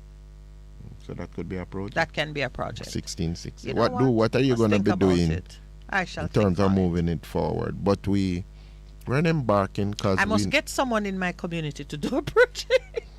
Pastor, are you in my community? Well, I'm in another community. Kind of up the road from you, but we try escape me. No, I'm not escaping you, but maybe the producer can do a project. He's in the community. Yeah, but in terms of shifting and changing mindsets, that's what it is about. But you know why a lot of things have happened, and this is just my perspective, which is we've become so engrossed in ourselves, me, myself, and I. And that's the only focus I have, that we've forgotten the other persons who are out there. And it just speaks to a lot of things that we see being manifest on the national stage in terms of what has happened. We spoke earlier about the fire. It's 5 days, and it's not even a week. It's 5 days. 5 days since the last fire. Yeah. And then talking about community international, nuke threat, NATO, Russia, US, China, all these things are beginning to happen. Is this your attempt at doing the news? No, it's community, because what the point I'm making. Just because you're just hitting them and running off. Yeah? No. What I'm saying is, we're talking about community, things happening in community. There's a community local, there's a community regional, and there's a community international. And what role or what are the expectations as you live in community? And you've spoken about spirit. There's a spirit of cooperation that happens in community, which is a major thing. I'm helping you, and we alluded to it in terms of you being rural. As we're going through the news, it's kind of interesting. I feel it for that lady. She said, no, I'm start with $700. $700 to be where she's at today. And alleged because of a gang feud. You know what the gang feud is about? Extortion. Who must go in the market and collect. So they're fighting over it. So and they burn it down. And they're not even thinking, so when they burn it down, where they going to collect the thing from? If you can't catch quark, you just destroy. So the other market fire is thought to be the work of arsonists as well? We're not sure. It is in this one that says it's because of things. It could be, because Ray market have been seeing so many fires in recent times. You're wondering what is happening. Because the truth, Minett, it becomes a feeding ground. A major feeding ground for people who do not believe that they need to work. Well, they believe they must prey on people who are working hard. Because I've heard young men say, we go out and work, and these guys sit on the corner, and they know when it's pay week. Was this a government market? Yeah, all of them are. It says Oxford Mall Arcade. It's all of them are. The government build the structure and try to maintain it because they have to pay market fee there. So it should be insured then. No, I say it almost tongue in cheek, but it's a serious point. Look at what has happened here. You and I, the government likes to self-insure. True. Meaning they will collect fees from people and rent them space to do things, but they don't have insurance placed with an independent agency that would cover the loss that occurs. If this lady were in my building and my building burned down while she's my tenant, you bet your bottom dollar, unless I can prove that is she started the fire, I would be liable to her. And we've got to look, yes, we've got to look at these things. There is a thing called the Occupiers Liability Act, which requires the occupier of places to cover persons who are injured when things happen. And it's not just personal injury if you walk on the property and drop and break your foot because there's a hole that they should have fixed. But if there is an unsafe situation that leads to a fire, even if it is the work of arsonists, these persons need to be covered. This is a lady now saying the only thing left for her to do is to go jump in the sea because she has lost so much. By the way, a friend of mine, a listener to the program as well, who has cattle, has agreed that he would donate a pair to the young farmer whose herd was stolen, and we talked about it. Stolen, yeah. Yes, so I do want to get in touch with the young man, with the young farmer. So if anyone listening knows and is in touch with that farmer, which parish was he from again? Was it in Clarendon? I don't even remember. Yeah, man.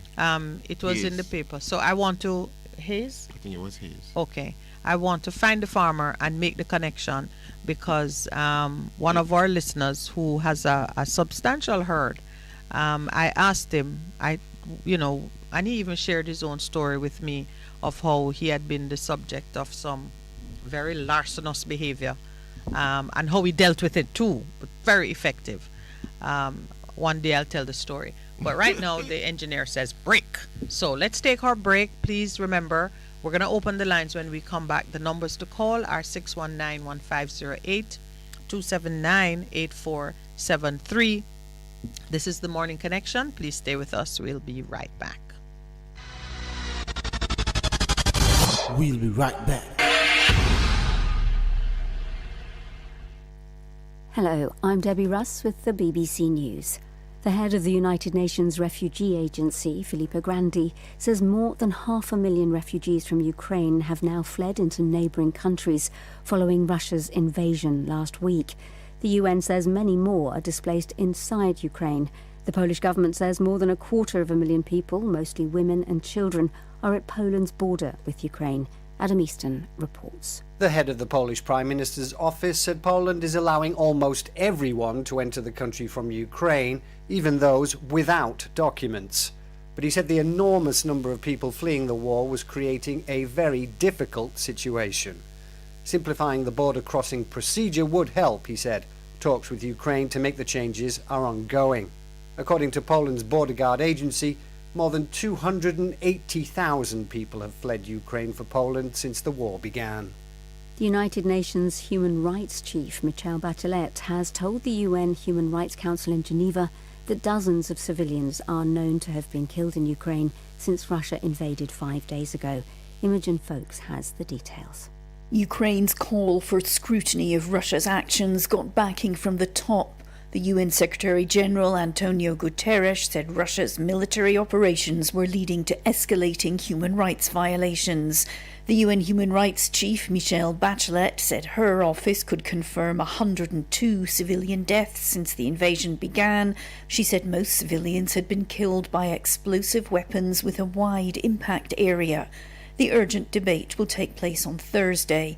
Russia looks isolated and could now be facing an official UN human rights investigation into its actions.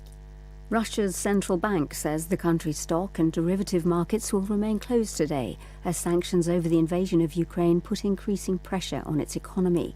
The bank earlier announced that it was more than doubling its key interest rate to 20% because Russia's economic situation had changed drastically. On the fifth day after Russian forces entered Ukraine, delegations from the two countries have begun talks aimed at ending the war. Before the meeting started, the president of Ukraine, Volodymyr Zelensky, urged Russian troops to lay down their weapons. Russia did not expect such a solidary and powerful response, but the Ukrainians changed their history. The European Union decided to supply us with its weapons. We are grateful. Yesterday, I spoke to Ursula von der Leyen, President of the European Commission, about the next, even stronger steps. Europeans understand that our soldiers, that our people, are fighting for the whole of Europe. This is the latest world news from the BBC. India's Prime Minister Narendra Modi is dispatching 4 of his cabinet ministers to Eastern Europe to help supervise the evacuation of Indians from Ukraine. India has nearly 20,000 of its citizens in the country, mostly students. Only a few hundred have been able to get out so far as the fighting escalates. Italy's Foreign Minister Luigi Di Maio is visiting Algeria to discuss increasing gas supplies to make up for likely shortages in Europe due to the Ukraine crisis. The European Union gets around 40% of its gas from Russia. On Sunday, Algeria's state oil and gas supplier Sonatrach said it intended to increase gas supplies to Europe via the TransMed pipeline that links Algeria to Italy. In other news, a United Nations report says human-induced climate change is already causing widespread and dangerous disruption, affecting the lives of billions of people around the world. The study by the Intergovernmental Panel on Climate Change says adaptation to new weather patterns is vital, on top of making deep cuts in greenhouse gas emissions. Victoria Gill has more details. This report is set to be a stark scientific warning about the impacts of climate change. For many major cities in developing countries, it'll highlight that tackling climate change now isn't about cutting emissions and reaching net zero targets, but about adapting to immediate threats like extreme heat, storms and flooding. Teams of scientists from the almost 200 countries involved in this international scientific endeavour have been signing off the final assessment's conclusions for the last fortnight, but war has now disrupted that process. Residents in Hong Kong are stripping shops of essential supplies after the government said it might confine people to their homes to control the coronavirus. It had previously said it would not impose this extreme measure. Hong Kong reported more than 100 COVID deaths on Monday. BBC News. The station that makes you feel good. I love the station. I think it's great. My station. Moving. My station. Moving. Keep it right here. Keep it right here. Bess FM, keep listening. One in.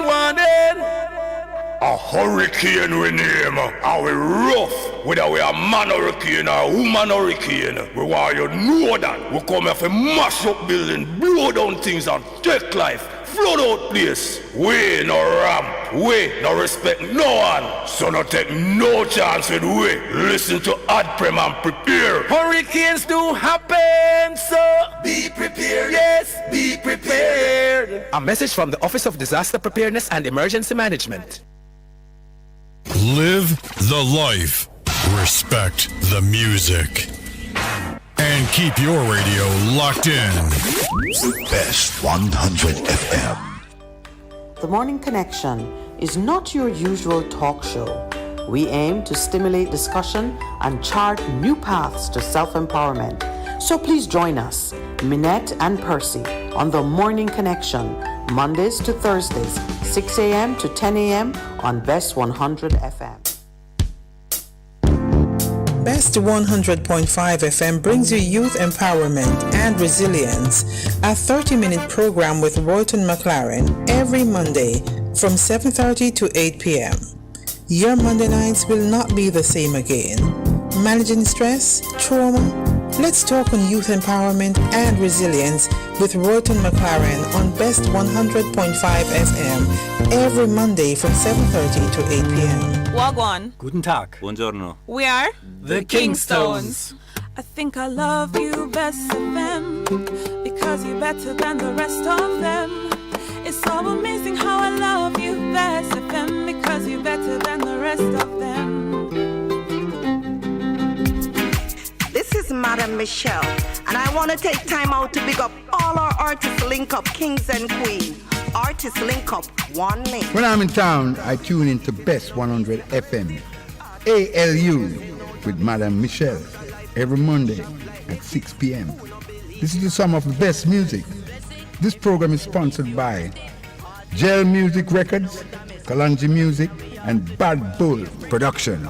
Madam Michelle was born playing music on Best FM 100.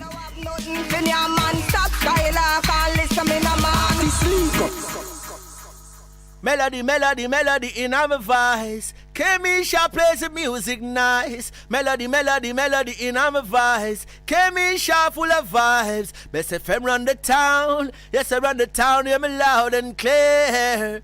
They run the country and the town, or the far and near. Bless the love into to Empress Kamisha on Best FM, and it's all about the reset, you know. Mondays to Thursdays, 2 to 5 p.m. on Best FM. Keep it locked. This is Warrior King, the Black Emperor. Come on, tune in.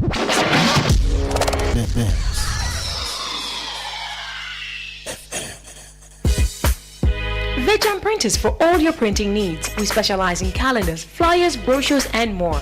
Call us today at 968-7506. That's 968-7506. Or visit us at 4 East Bloomsbury Road, off Haggard Park Road. Veg Printers, your best choice in printing.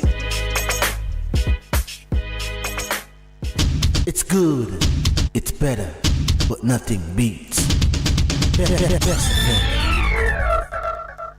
Good morning and welcome back to the Morning Connection. We are going to open our lines so we can begin interacting with you. And while we are waiting on the calls to come in, I want us to look at some of the things what's making the news. Shortwait, says the producer. As Pastor Percival was saying, a lot of the headlines touch on concern, the things we've been talking about, the symptoms of being under siege, the consequences of the siege, and the impact that it is having on society. Good morning. Welcome to the Morning Connection. Yes, good morning to you both. Morning, Malvern. How you do? Yes, all right. On your topic of sexism. Yes. You did mention men, women, and children, and then you said you made a request for women once again. I was wondering if that's not a preferential treatment. No, I didn't address. You have to repeat what. Let me tell you. What I have. I made a note about sexism. I spoke about roles being assigned to individuals based on their gender, and some of the roles are unwanted by the person to whom it is assigned, and the person who don't get it might want it. Yes, that's not really the question, though. No, I'm trying to understand what you thought I said. You mentioned women separately from the group. Women? And made a request on their behalf. No, what request? I don't recall. I'm not relating to what you're... Okay, yeah. Well, all right. Well, let me ask you a question. Sure. In Ukraine, there's a rule that they made recently that says men are not allowed to leave. Men of military age are not allowed to leave the country. Where? But, in the Ukraine? Women and children are. Is that sexism, you think? Is that sexism? Yes. That the men are not allowed to leave, but the women... military age men. But women can leave. Yes, women and children are free to flee. I don't think it's sexism in the context that it's occurring. I think what would be sexism would be if women were mandated to leave. But giving women the choice to stay and fight or to take care of the family, that sounds more like preservation of your society. But you need fighting men. And so conscription for the army has that is like, you know, an accepted approach to building your army. As long as the women are willing to stay. I was just gonna say, have the choice why don't to you stay. have fighting women?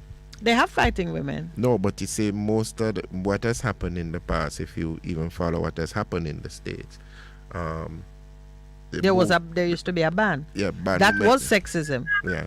Or is sexism. That would qualify as sexism. When you to fight. Yeah, when you prevent one gender from having access to certain things because of their gender. But you know, but aren't you preventing the men from fleeing because of their gender? Yes, you are, but that I would say is necessity. You always have to choose. You always have to choose between the potential for procreation, meaning wombs to carry babies, and to look at and safeguarding the society. Yeah, but when it comes to procreation, women don't procreate by themselves, and neither do men. No, So, they don't. But young boys can procreate as well as old men. You said men of a certain age.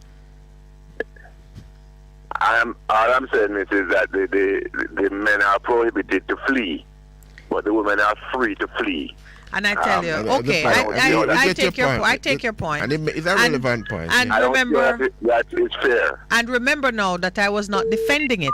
I was merely citing it as an example of how it can happen. And you have identified one way in which you at least find that it would be oppressive. Okay, thank you.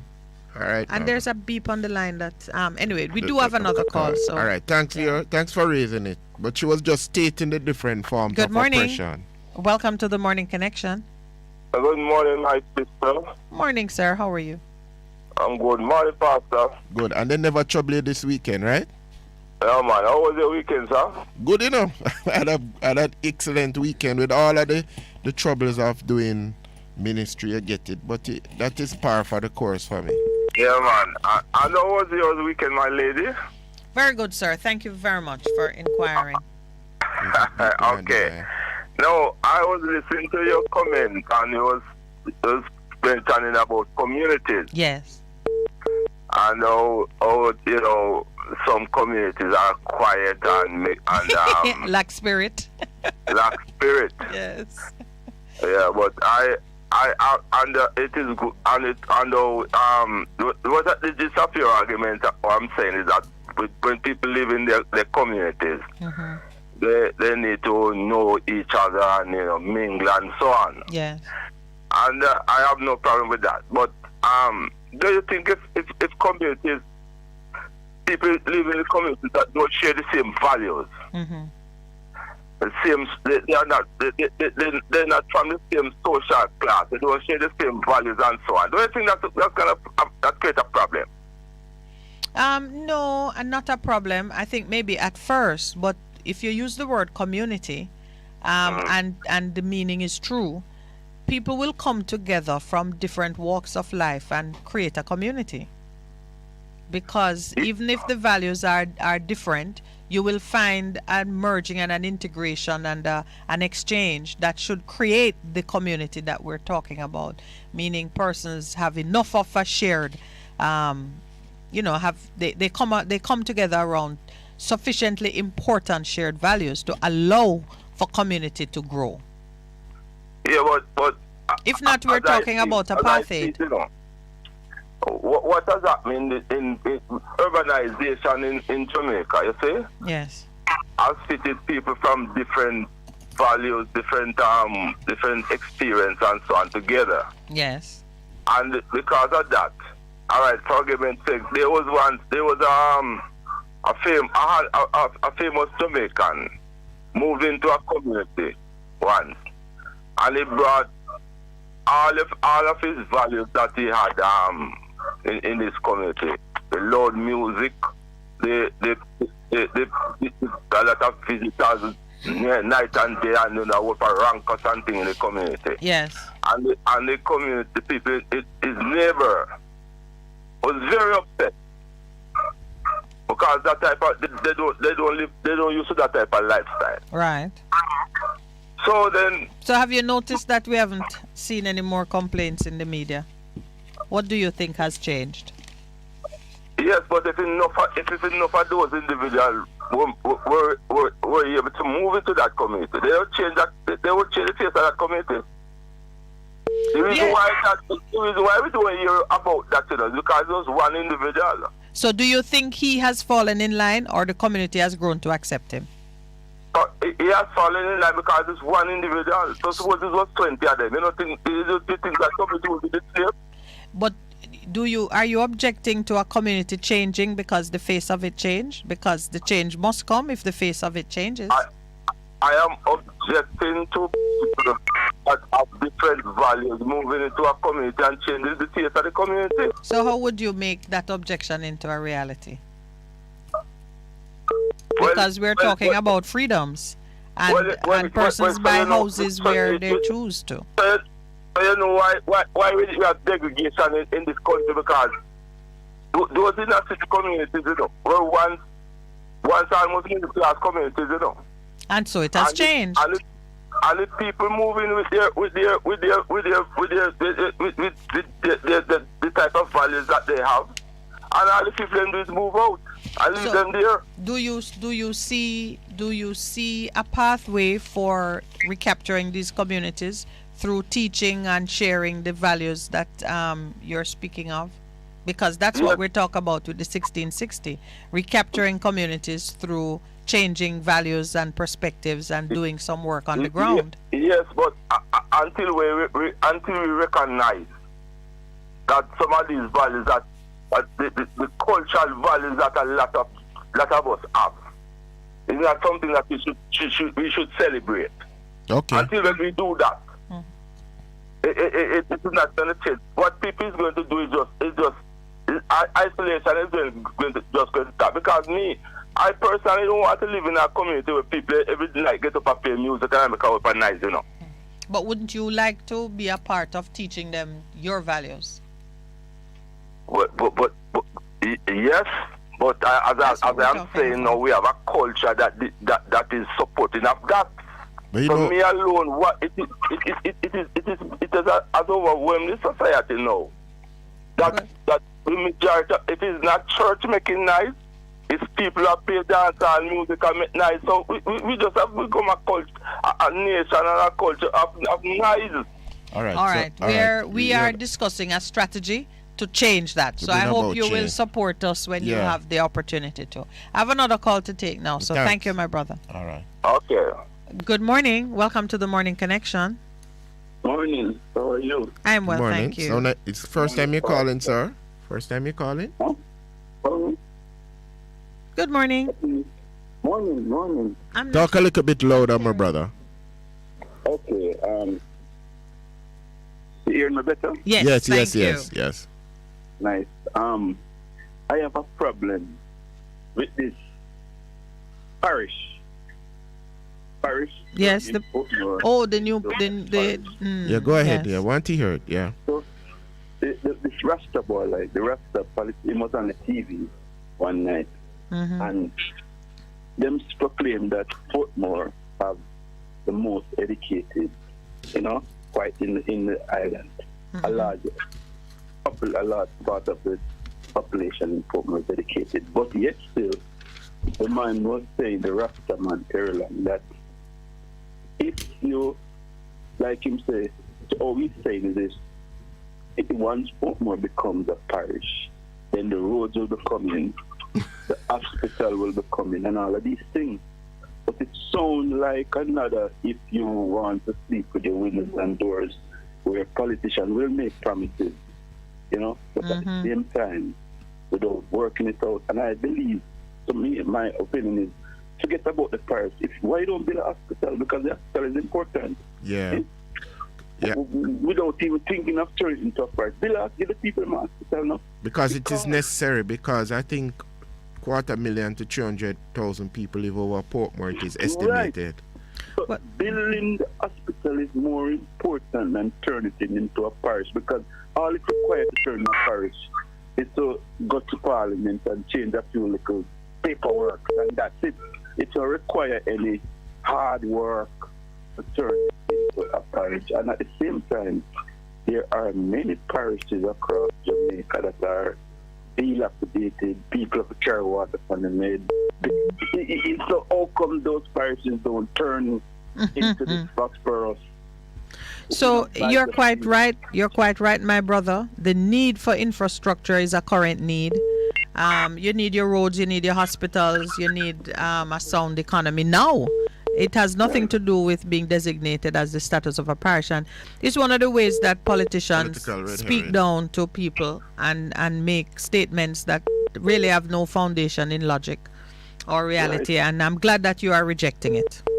Right, but the Rasta guy, if you think that the people are educated, don't come across as if... Don't treat them as though they're illiterates. It's as if you're making it look as if they want it to come apart. All of these things will just happen. Yes, without any... Yeah. But the problem with it, despite the ulterior motive behind it, it requires little hard work, little work to do something. Require a lot of money to turn it into a parish.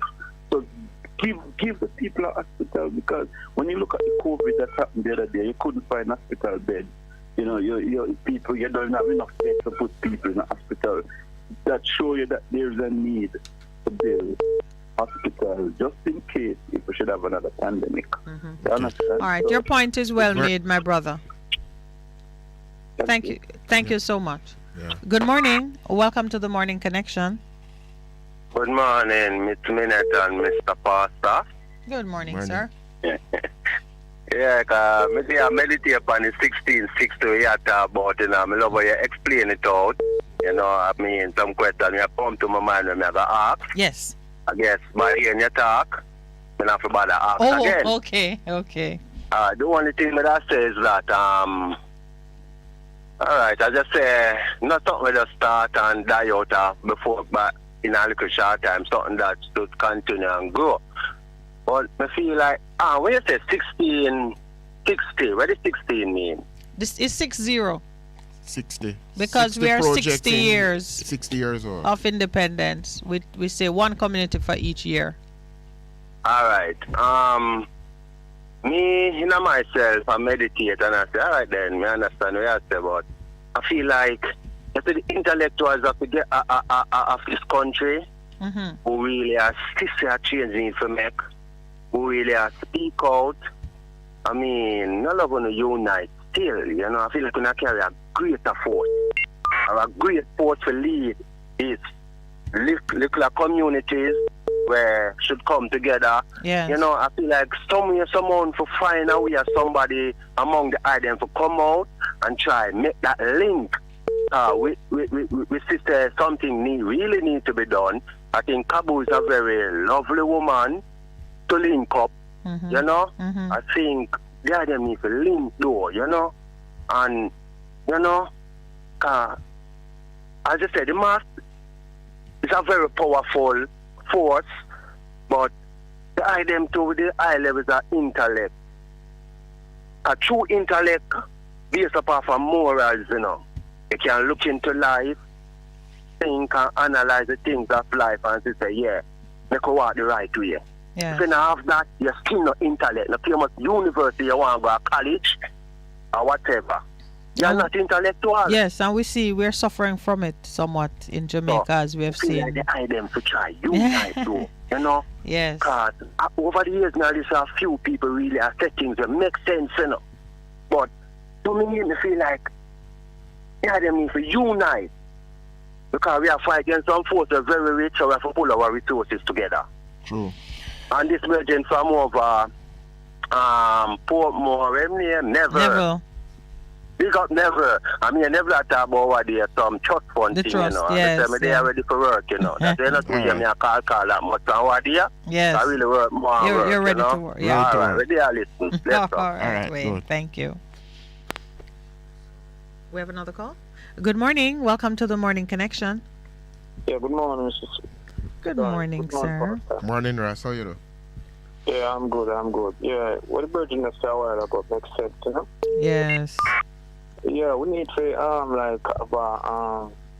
that's like a WhatsApp connection. WhatsApp, everybody, needs me. All right. Well, you heard I gave the number this morning. That is the Morning Connection WhatsApp number. I say it now then to if others need that prompting. Send us your contact so we can create the group, because I do want to publish information in a group environment so we can do broadcasts. So it's starting, but it is starting organically. It is not, we are very spirit-led in the sense that... What has happened? I don't want, we should get the kids, we don't want to get the kids them under... of kind of falls, like right now Jamaica are really independent, it's a so-called independent. You know what I mean? So we don't really want the kids them to believe like we're gonna jump on and say 60 independent and all that, and Jamaica are independent, man. But Ross, let me share a perspective with you this morning. And this is my personal perspective. You only change things that are there unless you have something there you want to change it, but you have to create something new. So the truth is, out there we are celebrating 60 years of independence, okay, but we want to say we want a new paradigm. So we have to use what is there and then shift to a new paradigm in terms of bringing about change, because saying something that don't exist when existentially it is there, just have to deal with it and come up with a different way of looking at it. Yeah, we can see the different way. Yeah, man. So I want fair, like you trick the youth. No, we're not tricking them, but to the outside world, world. In Google, when did Jamaica become independent? 1962, or that's what. Well, we've had our own flag for 60 years. Yeah. So whether we have stepped into real ownership. Yeah. Oh, you mean when we have our own flag? Yes, we've had our own flag for. But anyway, when we want to talk here about now, the student then were a Ukraine. Yeah, Ukraine. Some are in Poland. Some are in Poland. I can confirm that. They're reaching Poland. Yeah, some of them have reached in Poland. I don't know if all of them. Some that time we've been tracking because of my school connection. They said 10:32 last night. They said we are in Poland. A bus came and picked us up. Russ, can you stay with us while we take the break? I've got the signal to take a station break. Just stay with us, please. We'll be right back. What should a taxi service do for you? On-Time Taxi Service is more than just a ride to the other side of town. They offer clean and spacious vehicles, reliable service, and promise to always look out for their customers. They'll come when you call and take you where you want to go on time. Call us at 926-3866. We are something special on the road. The station that makes you feel good. I love the station. I think it's great. My station. Moving. My station. Moving. Keep it right here. Keep it right here. Bess FM. Keep listening.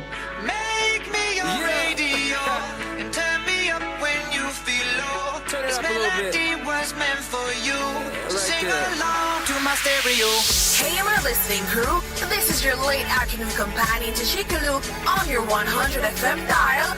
Make sure you tune in and turn up every Tuesdays from 5 until 7 p.m.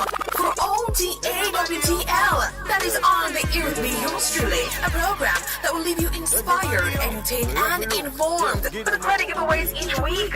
Street Link, where we go in the streets to find out from the people what is hot and what is not, and so much more. And guess what? You can now voice your birthday shout-outs on our WhatsApp line at 876-538-9442, and we'll play them live on air. So what are you waiting for? Turn up Tuesdays from 5 to 7 p.m. right here on Best 100 FM, the station that is sizzling every day.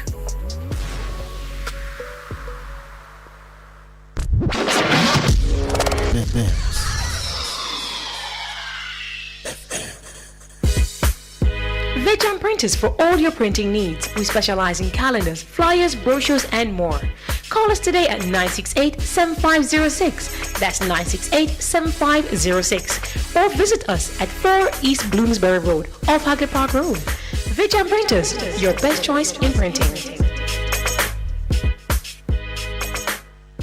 It's good, it's better, but nothing beats.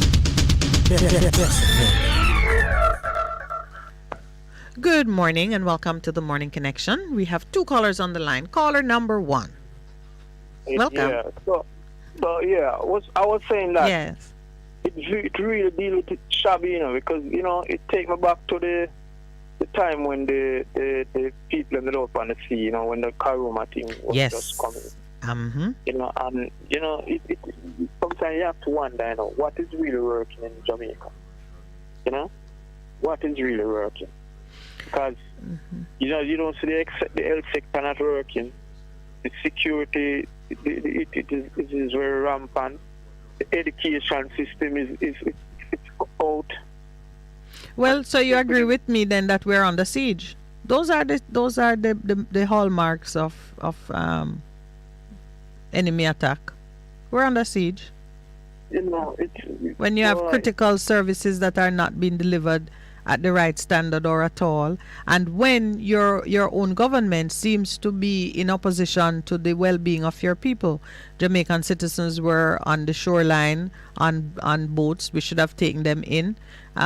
We made it so difficult, the media to get involved, and it became like a standoff.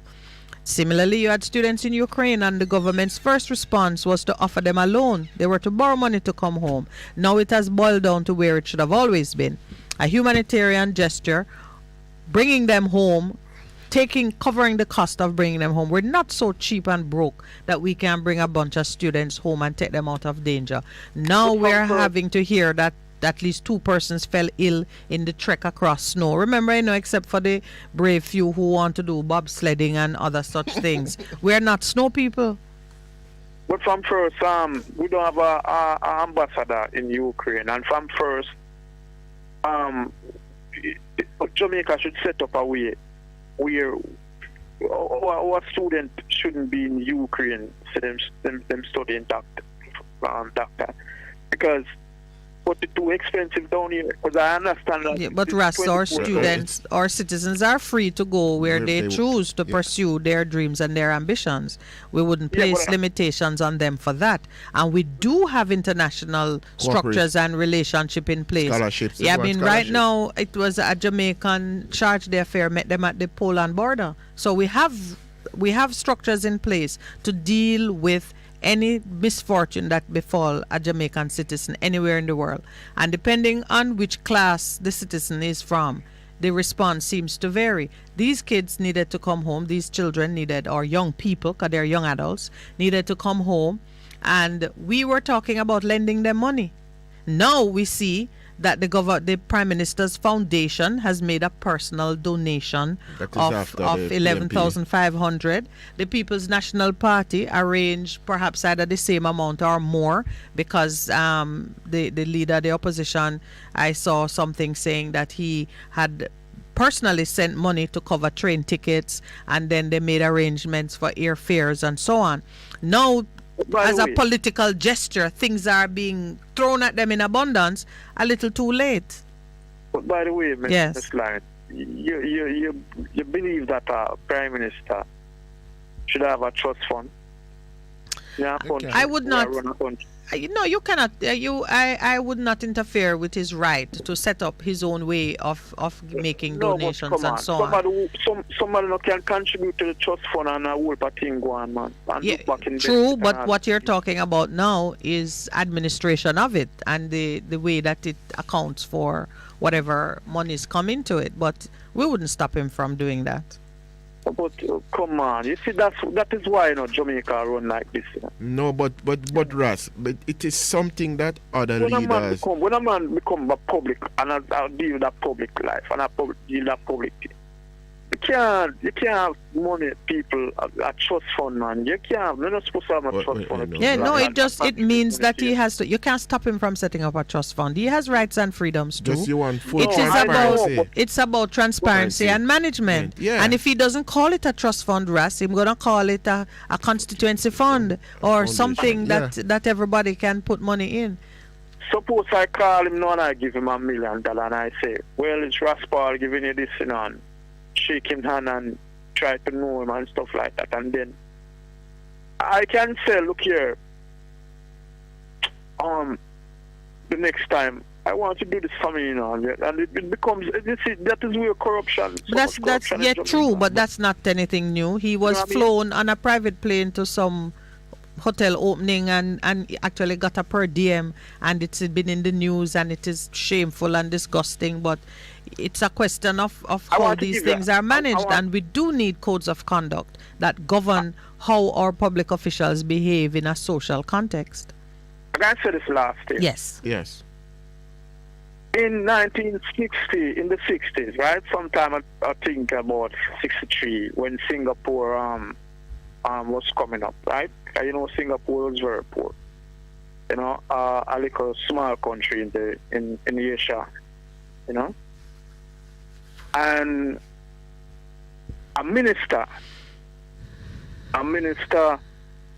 go out on a holiday with a businessman, wealthy businessman, and you know that when the minister come back, Lee Kuan Yew would charge him and run him out of the parliament, and from that there's no more corruption. Yeah, but does Singapore have a parliamentary democracy, or it is a more centralized form of government?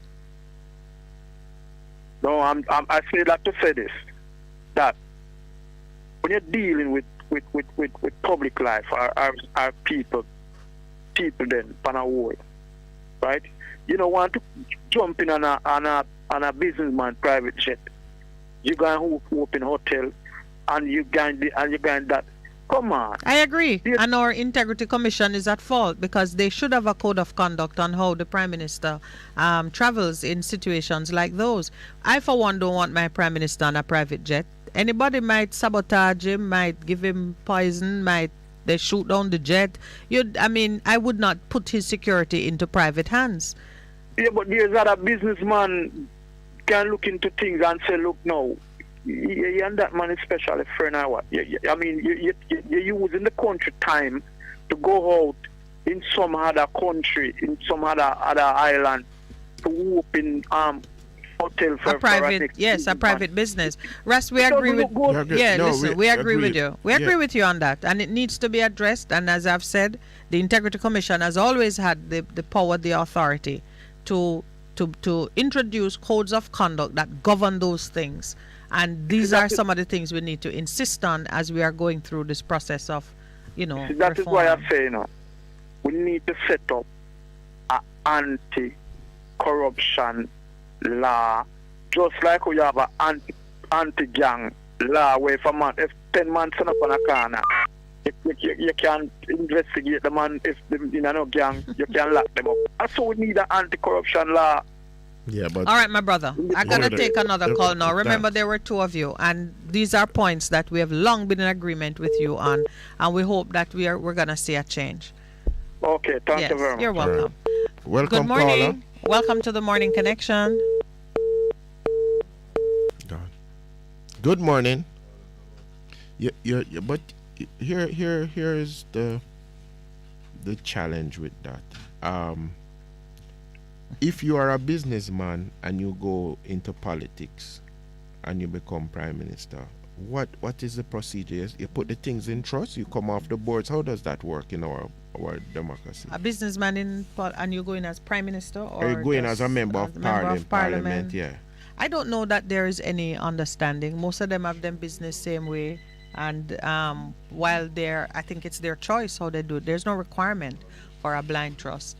Good morning. Welcome to the Morning Connection. To investigate further. Good morning, sir. How you doing? Not bad. All right, Santa. How you doing? He said not bad. You're not bad. That means you're good then, Santa. We have another call, so let's let Santa say his piece. Talk, my brother. Don't let pastor distract you. That town hall, was it a town hall meeting about Portmore? I don't know in what context the statements were made, but they were publicly made, says the caller. Did you watch it? Not me, no. I did not. Pastor, did you watch it? No, I didn't. Well, none of you guys should. Anyway, that was not a town hall meeting. That was more like a promotion, a political promotion for the jail people to turn into the city, into a parish, which I don't really care about them turning into a parish or what, but it was strictly political, one-sided. I don't think anyone is denying that. In fact, the caller is saying it ought not to have been so. He's saying that whatever advantages or whatever infrastructure is needed, they need it now. Why I'm saying that? Yes. Even the outside broadcaster, that guy, he's a green man. I'm not. I don't like to judge people, but he's the one always going into, like when you're doing outside broadcast for that station. He's the one goes to Tivoli. He goes to the, you know. Yes. And the background, the advertisement, the writing. When he's up there broadcasting, the background of the writing is green. Yes. Big old green. But anyway, that's their thing. What I'm saying, most of the guests on the panel were agreeing with the parish thing. Yes. You know, so it was just an advertisement for a political agenda. Yes. And I understand what you're saying. And that is how the thing has been tracked all along. It is definitely a political agenda. Some have said it is so they can create a constituency that doesn't come with the scrutiny of the opposition because they would control the numbers. So it is undoubtedly a political move. Can the community benefit? I think the community should insist. If they are powerless to change it, they should ensure that whatever happens works to their advantage in the long run. Bring in the development that you say will flow with this new status, and bring it in now, if it is so close to hand. The next thing I want to say, yes, Miss was on TV lying, telling a lie that she don't know if the president of the JFS is PNP or Labour. She's lying. Who is that? What are you talking about? The president of the JFS, the Jamaica Football. Federation. Okay, Jamaica Football Federation. There was a complaint that they don't give them enough help because the president is PNP. She's saying she don't know what the man is. She's lying. Who? Babs Grange. Okay. Oh, the minister. The minister. Okay. I see. They know everybody. Well, it would be strange if you are not sensitive to the political affiliation of senior people in various organizations. Yes. That would be strange. All right, my brother. Thank you so much. All right. Good morning. Welcome to the Morning Connection. Hello, good morning and welcome. Neville, thank you for calling us. Yeah, morning to your listeners and your valuable callers. You know, two things I want to say quickly this morning. You know, Vladimir Putin, he told the United Nations that he's defending the Russian interest because of the future of the Russian children. And he's also telling them that he's doing everything because of self-defense, and he cannot allow the West to penetrate his backyard with certain capitalist agenda that they have for their future children. The Jamaican people must realize that we're living in a political economy where political agenda is being set to prepare for their children while wiping out your children. So we need to take the same protective measures. Why not? Because Portmore don't ready for nothing yet. Portmore stink. Listen this now. Portmore messy and filthy. Portmore want a massive clean-up campaign. The gully them not cleaning everything over here stink. The money them a fight for just like Putin and Ukraine. And the European them. And them have guns and bombs sell now and make enough money. Germany sell enough guns and bombs. America sell enough guns and bombs. War is a business. Big business. This is a war in Jamaica. Listen this now. The minimum wage. Minimum wage is set to raise in Jamaica on the 1st of April to 9,000 for a 40-hour work week. Now in Portmore, I just using Portmore as an example. Most of the places littered with gambling house, which is not good for the community. Because the man them who set up the gambling house in Jamaica and call it cash pot and all sort of something, them can't put one up a cherry garden or Narbrook where them live. Because they, hello? Yeah, man, I'm listening to you. Because they know that the gambling house would devalue their community and undervalue their future asset in their real estate. But the politics of the country allow them to litter it all over every other community and make money to live in Cherry Garden and them say them rich and you poor. And it breeds crime. Now, the gambling house in Portmore, they open from 8 o'clock. So most of them is occupied by young women. They come and they open it up and they sell and they work 12 hours a day. Now, when the minimum wage raise, you're supposed to get $225 an hour. So for the week, for 40 hours, you're going to get 9,000. But most of them work up until 8 o'clock in the night. It means that 4 hours supposed to go for overtime. Yes. And the labor law said that overtime is to be paid at time and a half. So if you work 4 hours overtime for the day, for 1 week overtime, for 5 days, you're supposed to get $6,750 more than the 9,000. Most of them get a day off, so they work on either a Saturday or a Sunday, which is supposed to be double time. So that 12 hours that you work, which is not on your day off on a weekend, you're supposed to get $5,400 for the day. You know how much your salary for the week should come to in that gambling house? Hello? Yeah, I'm listening to you do the math. $21,150 if they pay in your according to the labor law. Yes. But the place is so depressed and deprived in that these gambling houses are just using the gambling house because the same thing go for the corner shop and the bars and all every of place of mass employment. Yeah. They can only pay $10,000 a week while exploiting all of your hours and turning in a poor thing when you're old and lead you to the poorhouse while them come in your community and exploit all of the riches and maintain their lifestyle in Cherry Gardens and Beverly Hills. It's a trick. So you see, we in Jamaica now, what is going on in Jamaica now? Is worse than what is going on in Ukraine because the people in Ukraine who fighting, they're fighting for oil, minerals. And they can see their enemy as well. So we have some unique problems here that we need to confront. You know what strategy of war they're using against us in Jamaica, Pastor? Right. Giving the fools enough rope to hang themselves. Well, I tell you, we are under siege. That is why I've spoken and we have addressed it that way this morning. So we are looking now to break. We're breaking the siege. You know, we're going to have to break the siege now. Come the 1st of April. All who can't pay what them supposed to pay me 8 hours a day for me 8 hours work, and you can't pay me for overtime. If it's dirt, it's dirt. Me gone. Me not doing no work for you.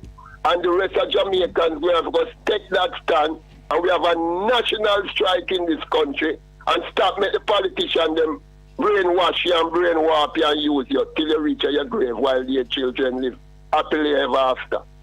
I endorse that, my brother. Yes. Okay, thanks. Yeah. All the best to your pastor and Miss Minett. Thank you, Neville. Good morning. Welcome to the Morning Connection. Good accountant, you know. I never there, you know. I tell you, a real soldier in the Gideon, yeah. Yes, well, and we got to build up the courage and the resources now to take some of those tough decisions because as long as we keep showing up, they will keep giving us the same.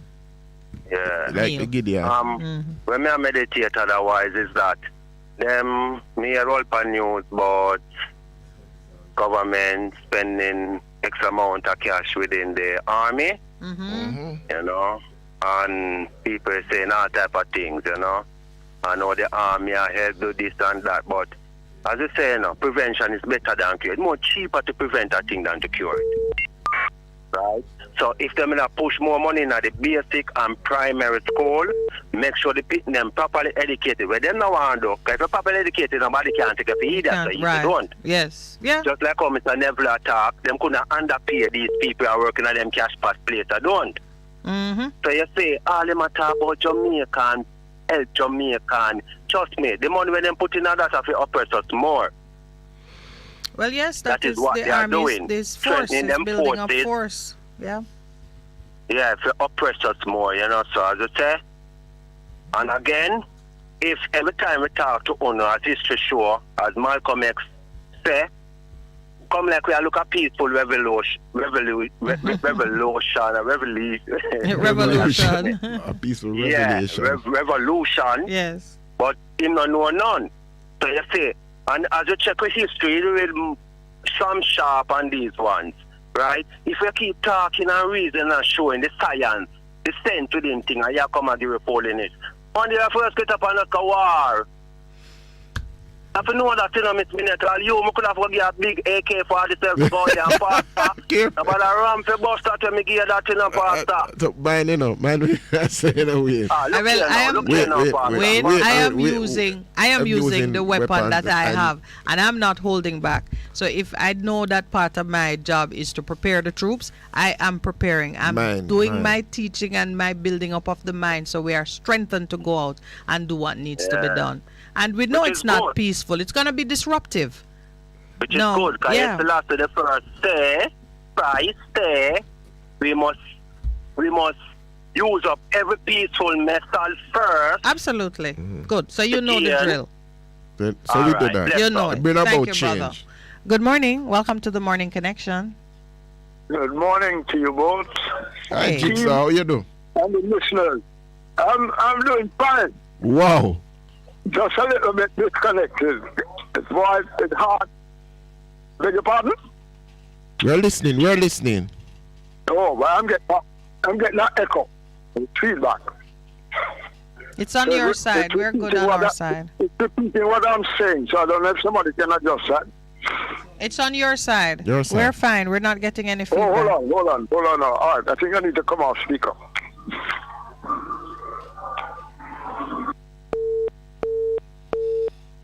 I think he came off the call altogether. Good morning. Welcome to the Morning Connection. Good morning. Good morning. How are you all? We're good, man. Very good. Why, I want to really know when this minimum wage come in effect. 1st of April. 1st of April, they said. 1st of April. And over the years, you know, the 1st of April is what day? Oh, yeah. With All Fools Day. All fools. So these people take Jamaicans to fool.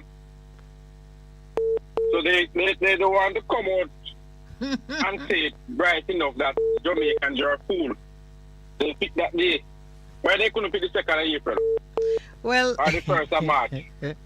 Well, because it starts with the new what is it? The new tax year? Financial year. Financial year. But all of that is part of the same narrative. All of that is part of the same narrative. The first day of the financial year is All Fools Day. So that's part of it. People say the full budget, them. Yeah. No, some people say it's a full budget to fool the people. Well, we have to open our eyes, you know. Absolutely. All of us. Our eyes. All of us have to open our eyes. Our decision, the truth is there. And some of us are trying to peel back the layers so to make it easier. But it is a personal choice if you want to continue, being bamboozled. You know what I think, where I look on why this country now move forward? Yes. Because of our mindset. Well? And what happened yesterday and it bad. Somebody's come do it today. And them say, alright, and the man they did yesterday and it bad. So, nothing can come with that. Mm-hmm. Yeah. We keep on bringing up the past, that past and gone. Let's solve the future. Let's solve the problem ahead of us now and stop going back. That done fast already, you know. All we have to do is try to fix it now.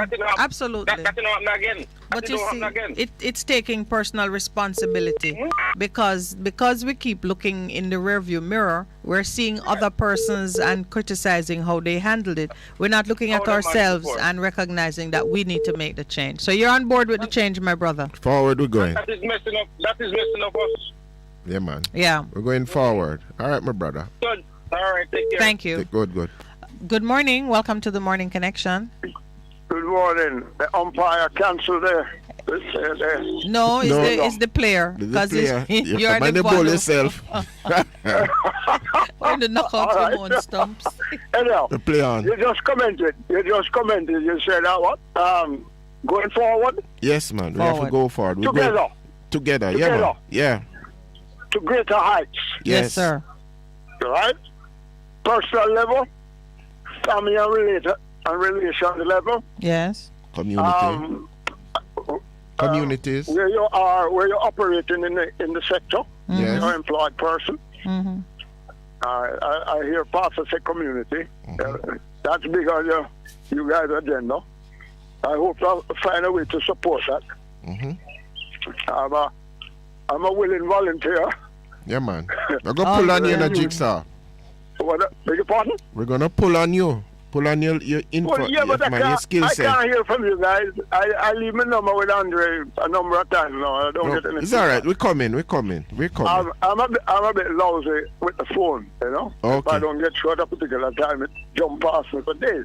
Okay. All right. Let's correct that during the course of this week. Yeah, man. All right. Thank you very much. Now, this business of Portmore. Yes. The people need to stand up and say, no, said, none of that, Mr. Junior Minister. Right? Mm-hmm. No matter how good your dreams are, and your vision, and your plans, to implement it, you can't do it without people. What? Money and people. Financing it. Yeah. Right? Resources now. You have to put resources to it.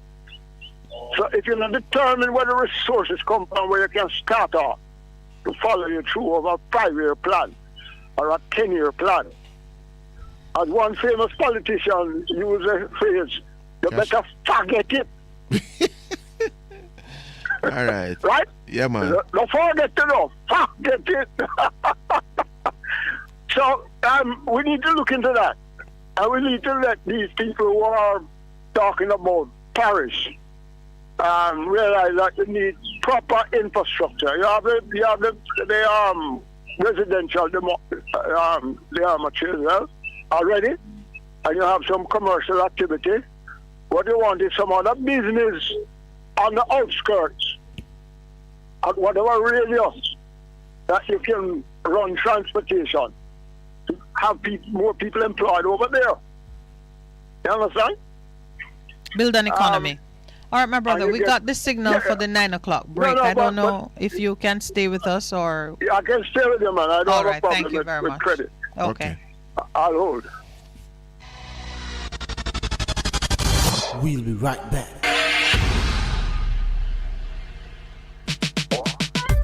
Easy! Let not your hearts be troubled. Just believe in God Almighty and daily renew the mind. As we live in this time when fake is more valued than real, lies prefer to truth, the unnatural put above the natural. This is Lady Donna, aka Double D Don, with a new song, Almighty Jah, encouraging your people to keep the faith. God will make a way. Get your copy today. It's on all digital platforms. Lady Donna Official on Instagram, Facebook, AsujaRecords.com. For bookings, Asuja Record label at Gmail. Almighty Jah! The station that makes you feel good. I love the station. I think it's great. My station. Moving. My station. Moving. Keep it right here. Keep it right here.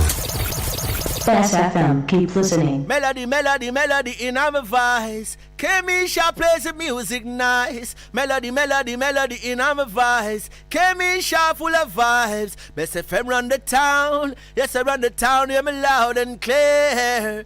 They run the country and the town, or the far and near. Bless the love into to Empress Kamisha on Best FM, and it's all about the reset, Mondays to Thursdays, 2 to 5 p.m. on Best FM. Keep it locked. This is Warrior King, the Black Emperor. Come on, tune in.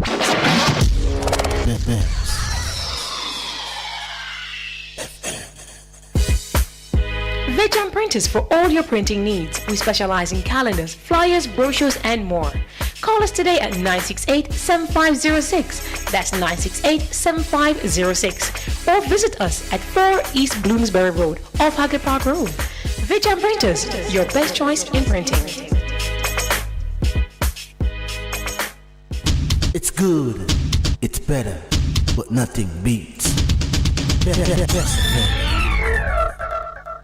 Welcome back. We have 2 callers on the line. Jigsaw, you go first and complete your contribution, my brother.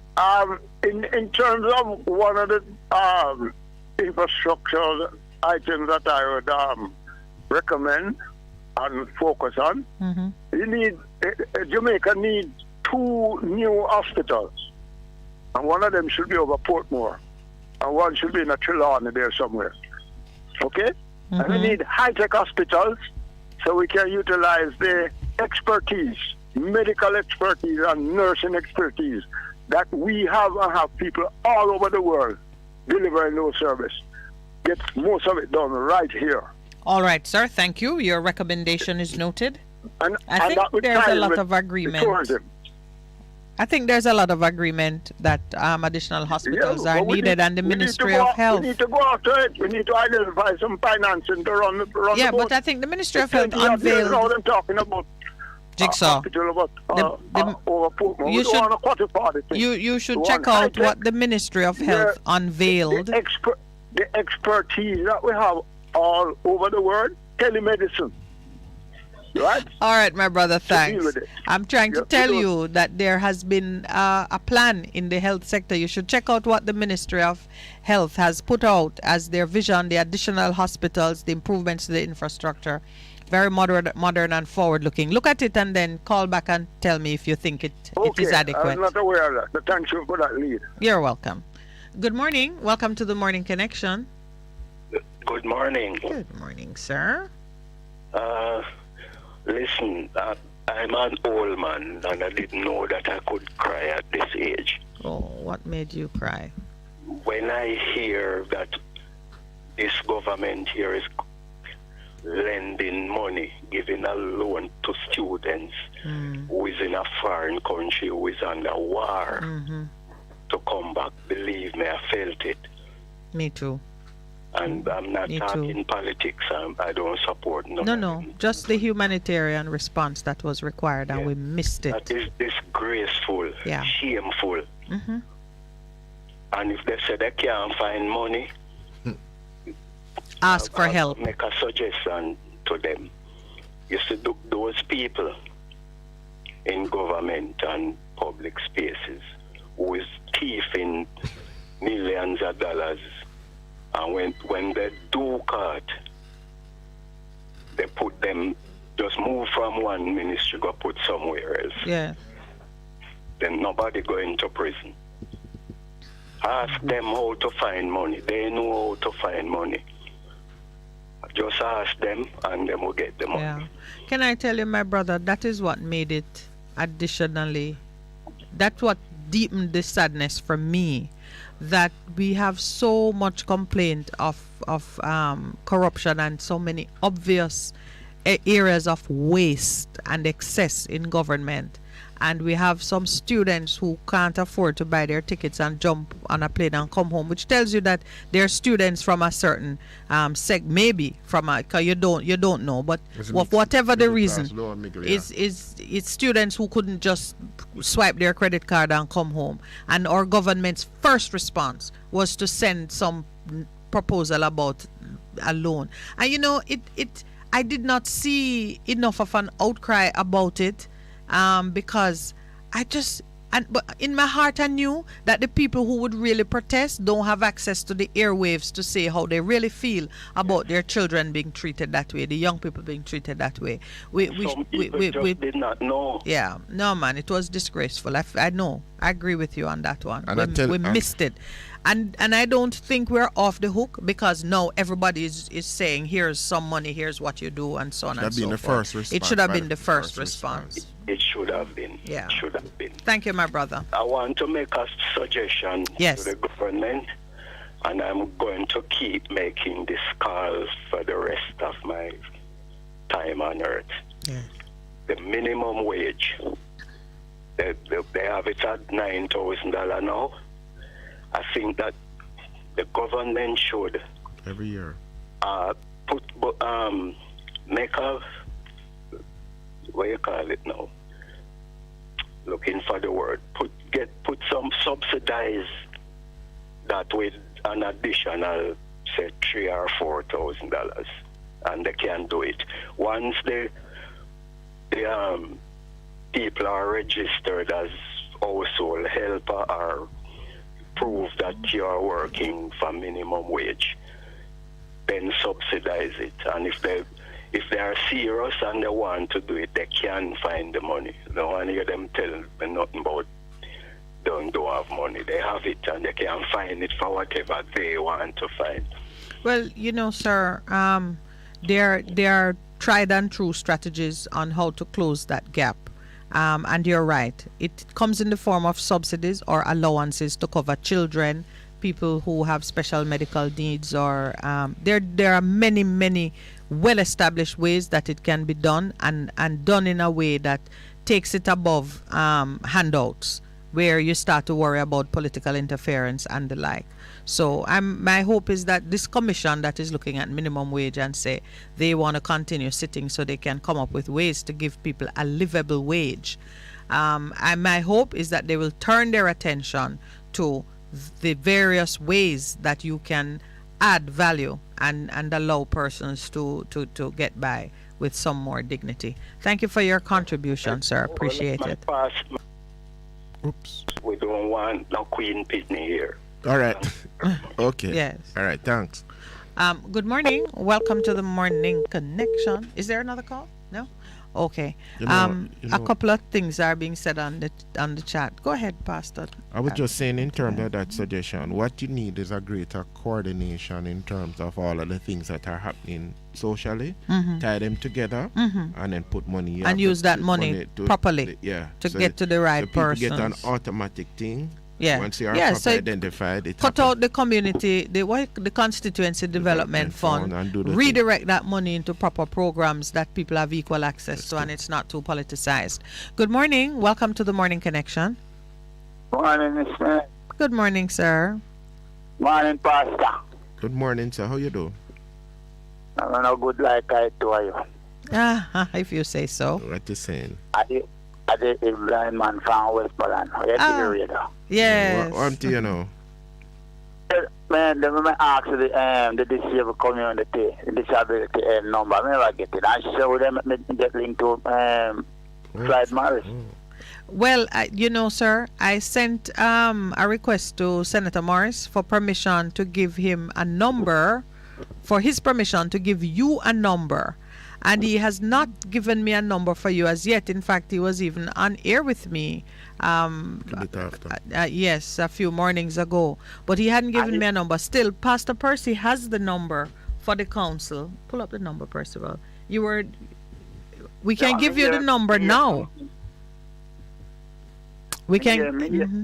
You not got the number you couldn't get if you council. Yeah, man. We can give you the number for the council now. You want to just hold on a second for it? Let me take if it's only the number you want, you can just hold on.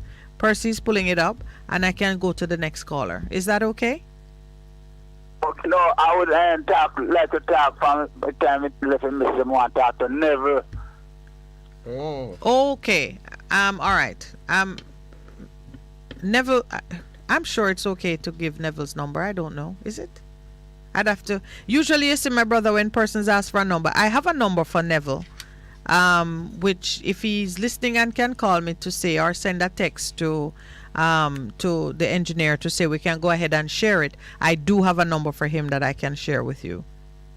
Okay then. Yeah. Okay then. So one of two things. Maybe it's best I call you back with the two numbers rather than tie up the line.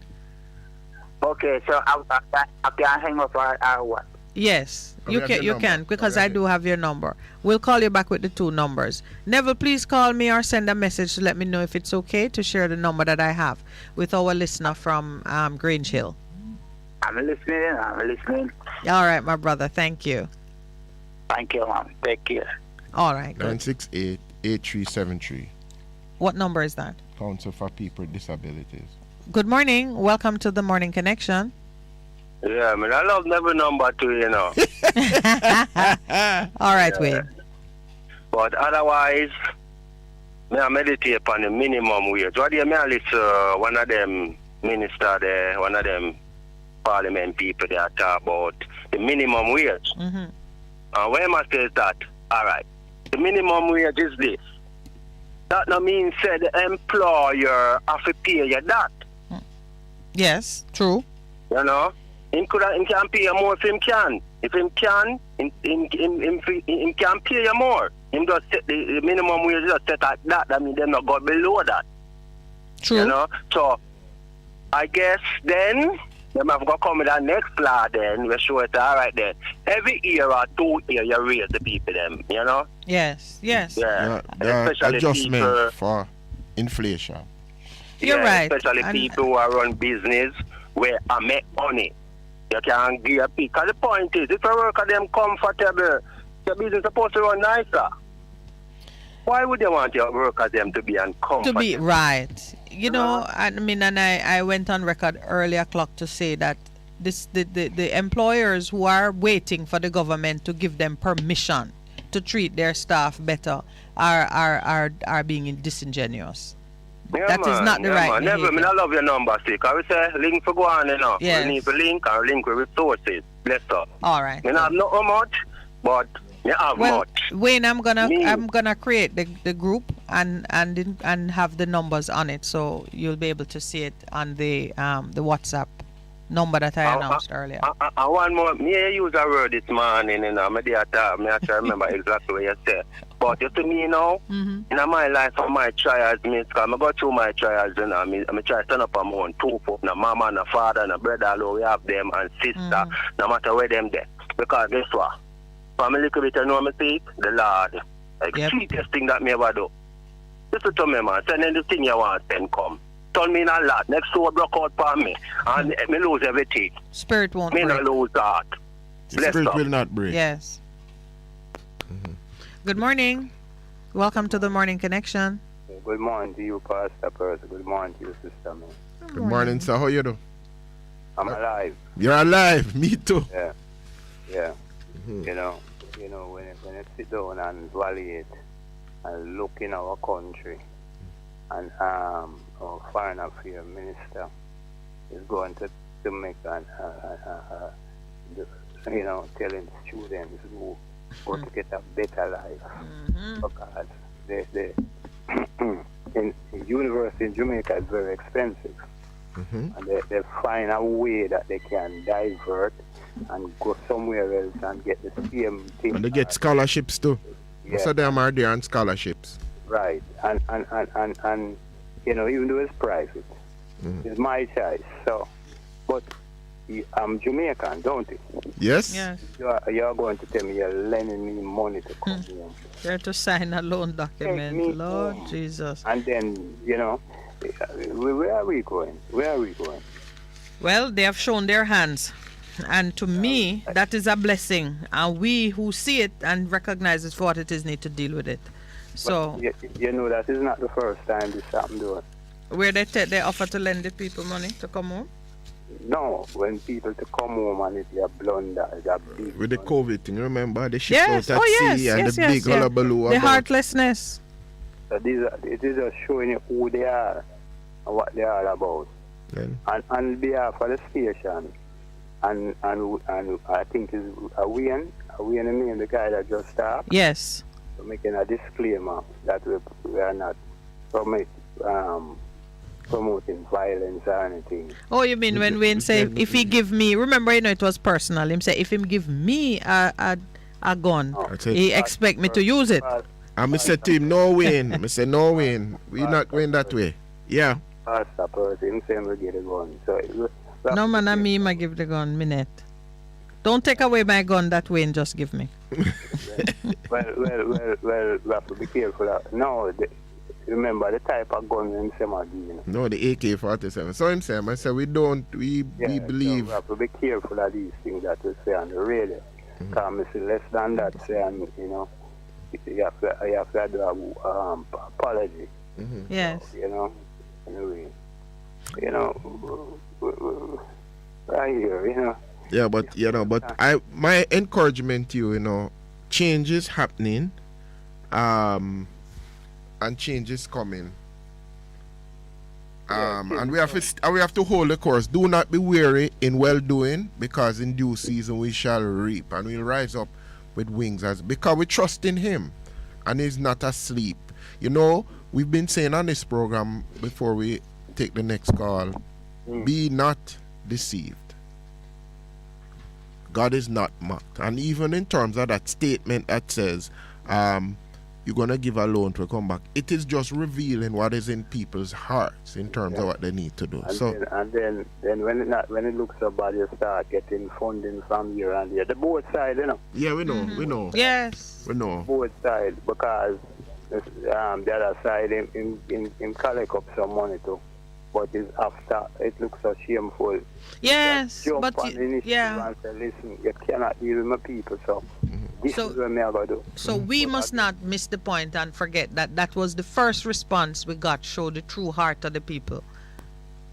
Yeah. We thank them for stepping up, but now you look like they're stepping up to look virtuous. Yeah. And you hear the word too late shall be the cry. Yeah, absolutely. Depart from me. So it kind of late, even though we thank them for them though. Yeah. But, Yeah, well, at least. And I must say it's individual efforts because. And my last thing now. Yes. There's a girl that was on another radio station doing an interview, and when they ask her, when you finish all of that, if you're coming home to serve your country, she said no. And one of the interviewees said, why? And she didn't want to respond, but you can know that it's something wasn't just right there. Yeah. Anyway, another blessed one. Yeah. You too, my brother. Thank you. Good morning. Welcome to the Morning Connection. Good morning, both of you. This is Anthony from the West. Anthony from the West. I'll try to make it as fast as possible. Go ahead. Yes. Trying to get it for the past 3 weeks. Why? Go to about 7 points now. Okay. Welcome. Go ahead, Anthony. Welcome. So the first one is, I have somebody is giving 6 used laptops, for needy students in Jamaica. Yes. But there's a lot of red tape. Do you know any organization that would bring them in? It can come true. If I carry the 6 laptops, even if I carry a church name, there are more things that customer want and it and those things. Okay. All right. So leave your number, and I'll talk to you and try to point you in the direction that it needs to come through. All right? Good. My other point is, there are how the pension thing set up in Jamaica. So there are persons who live abroad and collect pension through the bank. Right. If they die abroad and the money still going to the bank, who knows about it? Well, because they are collecting pension abroad, collecting pension in Jamaica, but the pension they collect in Jamaica was straight to their bank account. If they die up there, it is still going to the bank, and somebody can use their card and just keep collecting it for them, and they're dead. Well, I had to deal with that from one of my aunt who died, and the requirement is for you to notify the country or the institution from which the pension is being sent, and there is an obligation in law for any sums that were sent, after whatever period of time to be returned. So the banks would themselves be in problems if you know that a relative has died and the money is still going to the account And of course, the executors of the person who passed away should have knowledge of which bank it's going to, so they can make the right inquiries. But it is it's commonplace, and there's a system that tracks it, and it is fraud to collect pension money that is not due. So the banks would be in problem if you are concerned that banks may be robbing people in that way. It's not the concern. The concern is that a relative or whoever deal with it here, collecting while the person is dead. Mm-hmm. So not the bank. But you say the person who collected monthly with a bank card. Yes. Yeah. But you there's a responsibility to notify the agency, the state agency that is paying the pension monies. Yeah, it is fraud for it to be otherwise. So anybody who think that because I still have the card I can keep drawing and none the wiser, once it comes to light, you are liable to be charged for fraud. It's fraud. Okay, yes. And then the other thing is, in the Jamaican system, you need to verify like every 3 months. It happens also overseas because I've had to verify the proof of life. So it will stop. It will stop. Okay. Yeah, but if it stopped before if it stopped after somebody has taken advantage of it, it's still actionable. Yes. All right. Okay, my other point is deportee. I went to pick up a deportee a couple, maybe 2-3 years ago. Yes. And learned that every third Thursday the amount of deportees that come to Jamaica, and there's no plan for them. And if there's no plan for the deportees when they come to Jamaica in terms of helping them, most family members move away from it. Yes. If the government don't have a plan in place, it's going to get worse. And I think what they could have done for just like a per se is to have a big piece of land somewhere in the country where they have a farm and little houses where they can just board like and do a farm for 6 months or a year. Resettlement and get some money until they can decide what they want to do. At least a start. I think they should look at that. But do you know? A church that. And I was gonna say, do you know that that private sector interests can start a project like that? That's an excellent project to be done not by government but by private sector, because if government do it, then you have other issues with breach of people's rights, because it's almost like you're imprisoning them again. But I think it is a beautiful project for the private sector to initiate. You have land in the country, set it up so it's that kind of co-op and help people resettle when they come back home under adverse conditions. You have land in the country? Well, my grandfather had about 100 acres of land on there. I don't know where it is. There was no electricity and those things, so... Yeah, but we can set up something, man. Can set up something. Can think about it. Since it is on your heart, it may well be something for you to address. Okay. Yes. All right. One other thing I would love if they could, because I hear people talking all the time about, Jamaican going back to Africa. I think it should be mandatory in school for at least one African language to be taught. Interesting. Because if we plan to go back to Africa, we wouldn't want to drop into a system where we have no clue about the language. But it's an excellent idea on the face of it, but then there are so many. It's an excellent idea. Yeah. Thank you, my brother. Two quick points, just two more. Yes. One, I heard also that the government, have been making some attempts, I don't know, or suggestion about the countries that benefited through slavery to help us. I think what the government could do, if it's not done yet, is to list how much money they think it would take to take us above the poverty line. Because that's the main issue right now. Mm-hmm. If we get everybody above the poverty line, and then they put that figure to the various countries and see if they can help it. Hope not if the money coming out gets stolen. All right, great sir. Hope. And I make my last point now. I think the government can get a lot more revenue on taxes. When I say taxi, I mean including like regular taxi on the road, Juta, Jekyll, Max, all of those. If they put a flat rate, because a lot of those don't pay tax. If they put a flat rate on each tax, so every time you go to get your road license, you have to pay a tax. Because we don't pay. In Jamaica, the taxmen on the road don't pay a PAY and those things.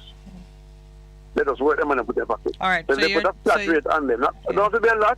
I think the government can make a lot more revenue from there. Okay. All right. Thank you for those suggestions. Good morning. Welcome to the Morning Connection. Yes, hello to you both. Tell me something. That question from Paul, where is it to be found? 1 Corinthians. Wait again, first. First Corinthians 13:6. No. Which one? About your freedom being Yeah. Yeah. It's First Corinthians 13? No, 6, it's not. I think it's 10. 10, 16, something like that. Yeah. It's in 1 Corinthians chapter 10. Yes, it's about 16.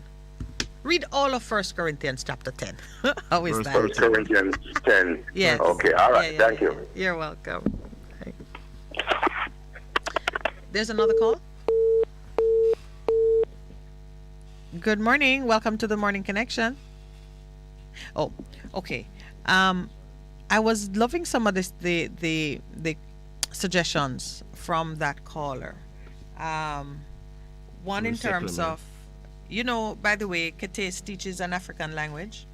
One of the sisters the one out of Ethiopia. Yeah. So, if people are interested in learning an African language, it's not difficult to organize it at all. Aramaic.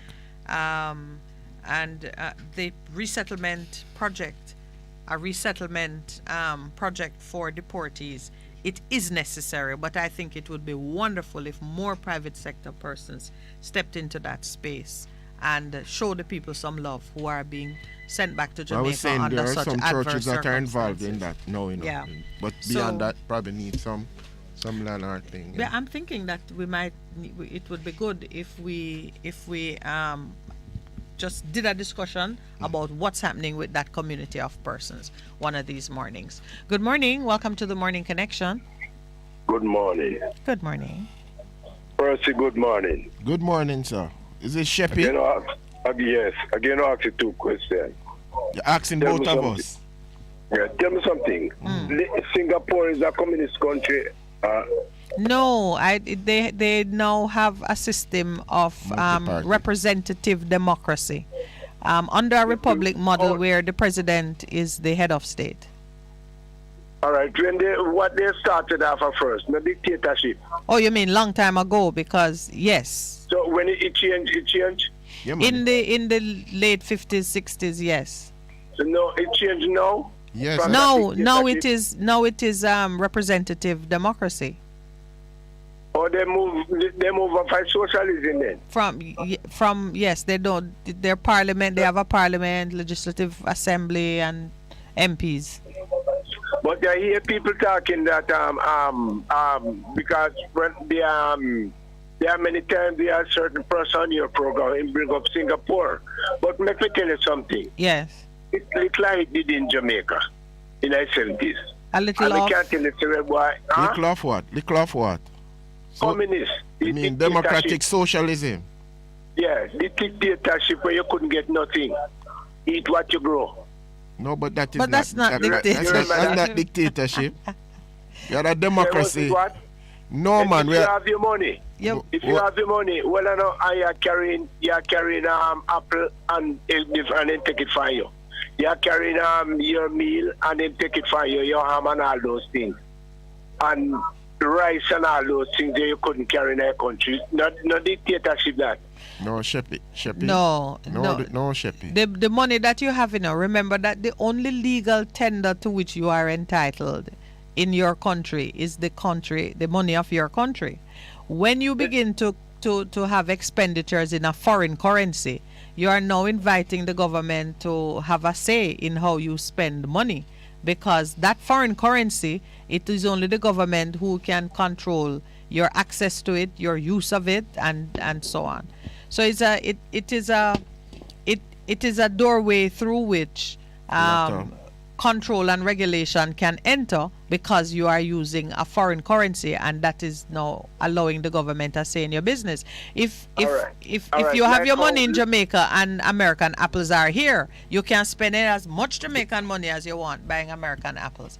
Can you stay with us during the break, Sheppy? We have a station break right now. How much about $100 may happen in try calling back, huh? Guys, the station all break right. now. Yes, we have to take the break. They're being strict with me. All right. Okay. Answer this question before you go here. Yes. What's the question? Tell me something. Joey, where the gentleman name that did have Portmore again. He was the one who implemented that program about this second thing he's going to, I put Portmore in make Portmore a parish?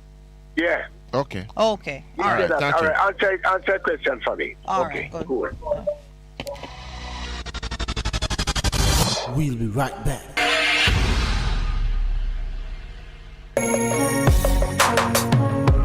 Looking to clean your vehicle super clean?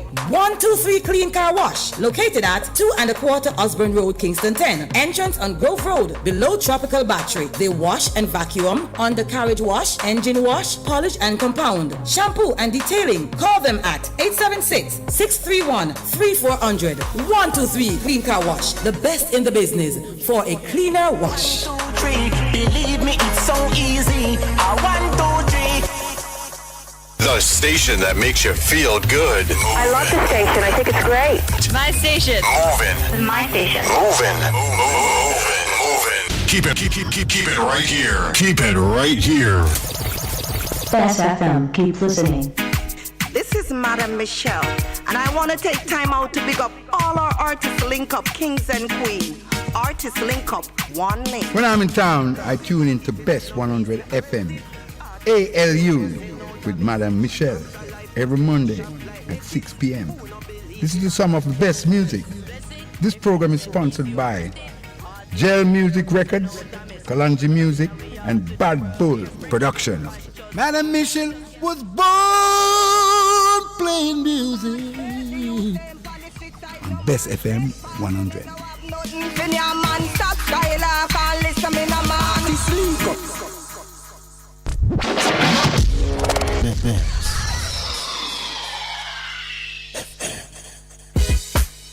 Veg Printers for all your printing needs. We specialize in calendars, flyers, brochures, and more.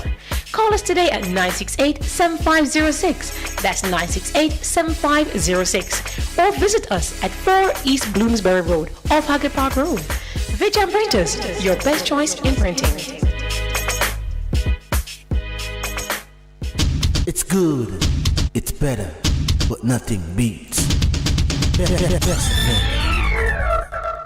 Good morning. Welcome back. We have 2 callers on the line. Can we start with the first, please? Welcome. Yeah, I'm there again. Yes. Mm-hmm. You're giving me plenty love this morning. My apology. When we talk about AK-47, that's what I'm hearing that if it comes to the test, we have to go fight. If we don't go out there, go fight. My apology. If you know me, I'm a peaceful man. I know that. Humble thing, but if me have a fight, me have a fight. I know that, but you know that some of our callers are very protective, and they don't want us to have any conversation that sound, out of keeping with good social order. Yeah. All right. Not sure poverty. As I said, without fish and people perish. When we call poverty, because me down my yard right now, Miss Minett. From about December, I go road, because I hustle a road, right? But this side say, me go road. I make a little change, but my little girl education level, me feel like it's a drop. Because you said the school now really push certain things. When I send out to her mother, them are not people understand education and I deal with it like how me deal with it. So I decide, all right then, I go stop by the road. Weekend I go, because I still go look a little something, but I start something in my yard, farming. Everything in my farm, straight organic. You understand me? Yes. Everything organic. The only thing I might go buy a cup of seed at the farm store, right? But my fertilizer, I sit down and I make it. Compost, right? I go up on YouTube and I show about liquid fertilizer. I take the same thing that I put in the water and make it go and stay there for a couple of weeks. Just stir it down every day and you use it on it. I tell you, thing them look pretty like a wow. Right. Take a picture and send it to the WhatsApp. Listen to me. The stuff them look pretty and me notice one time when I look at farming and I buy them chemical, me don't know where the insect them come from. When I tell me to people, come like the chemical them I buy a breed of insect them. Insect could have killed me. Every minute I feel spray. You understand me and everything. So to me, when we go natural, farmers, listen to me, man. Make no compost, no, man. Study, man. You understand me? Because we can run things. Kind of money make we live, now. And the wisdom of God Almighty give we, make we live. Yes, sir. Well said. Thank you. Bless up. Okay. Love up. Yeah. Take care. Good morning. Welcome to the Good morning morning. connection. Good morning. Did you know that I went to Mandeville, Manchester? Yes. And did you know that people in Manchester call we from down here, Santa Cruz, country people? Countryman?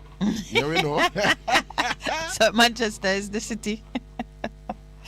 No, they look down on us. Maybe it's because when they're up on Manchester, they look down in Saint-Elizabeth, like, you know.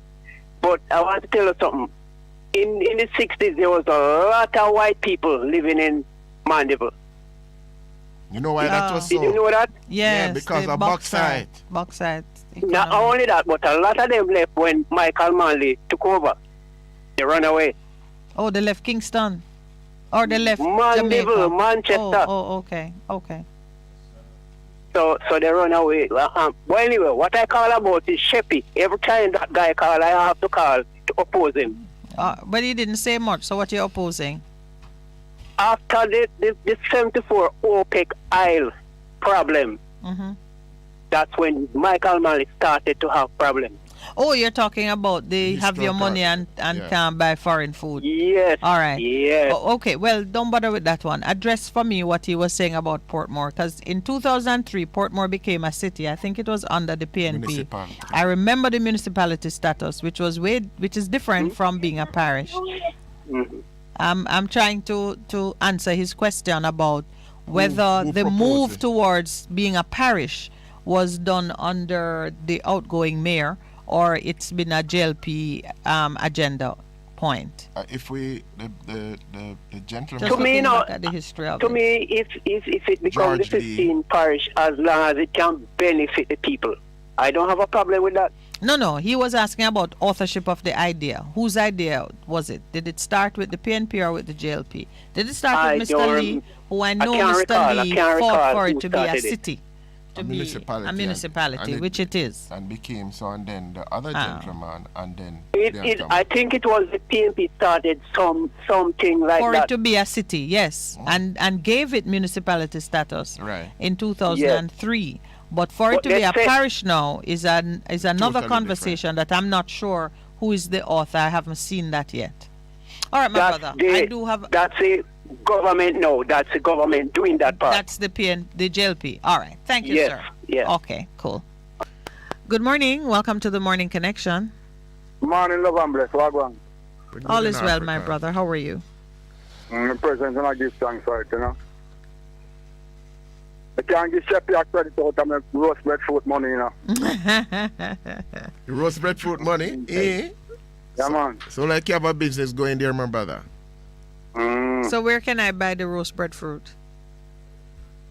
No, I from a weekend, you know, like Saturday, Sunday, them do it. Oh, okay. Where you sell it? Same place in where I saw you? Yes, Miss Minett. I have to remember that. All right. What's on? Yes. Yes, the TV. The TV I teach sodomy. There are a number of programs, yes, that... The television in Jamaica, them are teaching them sodomy. And it is not good. If a man call your program and talk about gun, people call and warn you. But nobody call and warn about the TV. It's a disgrace. What do you see a girl that told me on her phone? 3 little school picnic. Meaning Jamaican children? One girl and 2 boys. I'm not telling no lie, man. Bitterness. Right now. Hey. Then, Miss Minett. Yes. Desmond Mackenzie, they want to know the infrastructure them want to fix up. Oh, yeah. Oh. Him just a know. But you see, they're now doing their warm-up towards local government elections, and it is being... The promises of road repairs in Westmoreland is being offered. I look at it within that context because he says in 40 years of active participation in government, he has never seen roads this bad. It's just unspeakable that, we get to... These are the utterances that we have to live with. I pray that people see it for what it is. These politicians. Politricking. I say go These politicians. Yeah, you and what them take the people of Jamaica for? yeah, man, that is rough. That's rough. I heard him making that statement, and yeah, I know. So if the election never come up, him wouldn't find out so the infrastructure them want to fix up. Well, you see, now they're using state resources to do tours and make statements about the obvious that, oh, God, I pray that my people open their eyes, see things for what they are, and hold people accountable. I'm talking about people who walk 40 miles to catch water from the head. Eh? Yeah. And which way you see them are walking, you know, them are show you which part them there in the community, you know. And you know, see no road in the Minett. Well, you know, that is why Pastor Percival been saying, do not be deceived. God is not mocked. Don't carry out with the behavior and think that it's gonna escape notice. And then them are show you one little house seminar to the line. Hey, and these people have money to buy water tanker. Mm-hmm. Eh? I hear you, my brother. I hear you. Miss Minett. Yes, sir. It's good to be here. I know. Right, I know. Perfect love. Perfect love. Good morning. Welcome to the Morning Connection. Bless the name of Jesus. All the time. Bless him. Good morning, Sister Minett. Morning, Good sir. morning, Long time sir. we never hear from you. Good though. Hello? Land of the living. Yeah, man. Good. We're not here to you and Sister Minett and change them. I wish Almighty God the glory, the honor, and the praise for the work, the commitment, and the dedication. The Bible says in Isaiah 4:6, why our people perish? Because of lack of knowledge. And the Bible says in Proverbs 14:34, righteousness exalted a nation, but sin is a reproach to any people. I listen to you.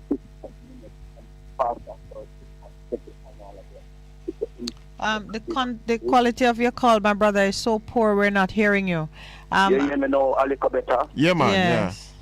All right. I'm said that our people perish because of lack of knowledge, and righteousness exalted a nation, but sin is a reproach to any people. I listen to Neville, Wayne, and you and the brethren them with the positive vibration. And if we can come together and unite together and pull this forward, I will depend on the sovereign Lord God Almighty. We can come out victoriously.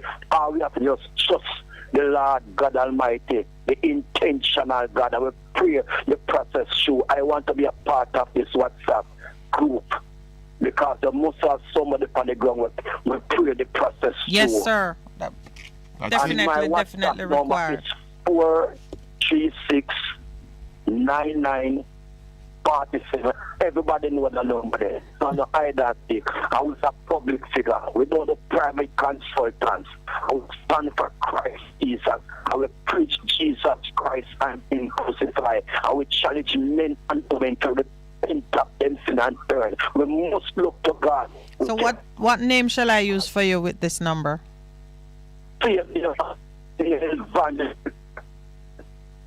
Your call broke up. I couldn't hear a word from you. All right. Hello? Nobody. The name. The name is Leroy French. Mr. French. Yeah, Leroy French. All right. LEROYFFRENCH. All right, Leroy. Thank you. All right, my brother. Eternal God and our most holy and righteous Father, we thank you, Almighty God, Dr. Percy and Miss and Sister Minett, and all of the call them a call with a positive vibration. We pray that will keep us and preserve us as we stand resolute in our military mode and live a life of fearlessness. And we stand on the Logos word. We stand on the promises of Christ Jesus, our Lord. guide them, direct them, and protect them. Give them insight and foresight and know this skill after some people I make them can say in the name of Jesus Christ of Nazareth. We call it done. Let the rich red fight tear us of the precious blood of Jesus Christ water our soul and give us insight and foresight and the spirit of discernment and help us to understand the Logos word and we tell you thanks in Jesus Christ's name. All right, my brother. Thank you so much. All right. Good morning. Welcome to the Morning Connection. Yes, taking a second swing of the willow. A tip for hello. Yes, man. We're listening. Taking a second swing of the willow. Oh Lord, I'm in trouble again. Oh, your call you're not the quality. All right, I take it off speaker now. It should be all right. Okay, go ahead. Okay. So tell me, Pastor, this one is for you. And I don't know how big I can be, but yeah. I overhear people preaching and people speaking, particularly on this program. What should we be trying to center ourselves with? The spirit and the teachings of what is name given Jesus Christ, or the person? Hold on. Both. But more the spirit and the teachings.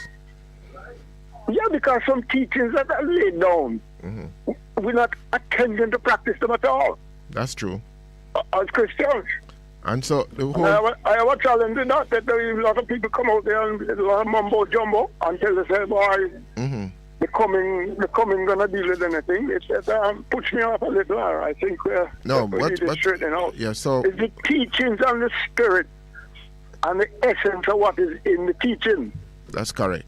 Because that is what brings the transformation and the real life. Okay, to where you want to get to. Yeah. The center. Yeah. And the other thing is, you quite often speak of covenants. Yes. By the Bible, we know of two covenants. Which one we should be trying to live our life by? The old or the new covenant? Because the new is a fulfillment of the old, because Jesus said it himself. So it's the new one, the new covenant. The new covenant, we can't go back to what we should have passed over. It's holding us up. Because the old was back into times when things wasn't good at the time, not needing us to a better self, a higher self. Right. So the old covenant that was there was it called it a type of what would become the reality in the new covenant. Yeah. Thank you. But from what I hear and listen and think, most people stuck in the old one. Say they are not stuck in the old one. Yeah, it's a new one. So that is why we can't express any love and care and them other positive things to one another. True. Because we want to kill and condemn and put away and all kind of things. Or everybody want to be what do you call it? Judge of judgment, or the center of judgment. That is only God alone. But thank you for making that. Me. Yeah, man. Wrong for me. Brother. All right, then. Thank you so much. I'm not a church man. Thank you. All right, brother. All right, we're talking. We're going to get together. You guys not linking with me. All right. I'm volunteering for the 660 program. All right, then. Right. Yes. To work with the team on the program, from the station, and on the ground, on the road. Yeah, man. Okay. The road shows. Yeah, man. Excellent. All right. Excellent. So we'll set up that group today because I need to post the information. Whatever we talk about, we have to put some work to it. Yes. Good. All right. I did a little. Thank you very much. I think that was the last call. Yeah, it has to be. So I did a little digging because the issue came up about Singapore and style of government. So I just pulled up the Declaration of Independence, Singapore's Declaration of Independence, signed on the 9th of August 1965, signed by Lee Kuan Yew, their first prime minister as a newly independent state. They're just a touch younger than Jamaica. Singapore was once a state of Malaysia and declared its independence on the 9th of August. And they established their sovereign state as a sovereign, democratic, and independent nation founded upon the principles of liberty and justice, and ever seeking the welfare and happiness of her people in a more just and equal society. I know it came up because Lee Kuan Yew's style of leadership was, I'd say, somewhat authoritarian, but in the most beneficial way. So he was benevolent, right? Their growth into the form of democracy that they practiced took place over time. I would imagine that during the time of Lee Kuan Yew, you would have seen the culture of what we want those to be. were the early days of defining self and so on. Clearly, in those Eastern societies, the codes of conduct and the forms of behavior and so on, we are a lot looser and less careful with some of the ethical considerations, and it is reflected in our style of government. So we're all practicing a democracy, but everybody's democracy reflects the flavor of the underlying society. Yes, Pastor, you bite up the pen like that? Really? Oh, good teeth, man. Your dentist should be proud. It looks like when you leave something with a toddler.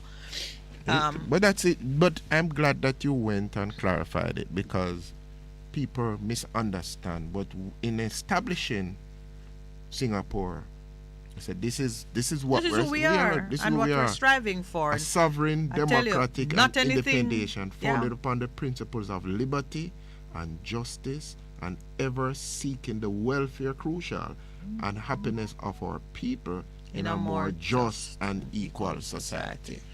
And so now we're talking about the impact of culture on your democracy, on your independence, and so on.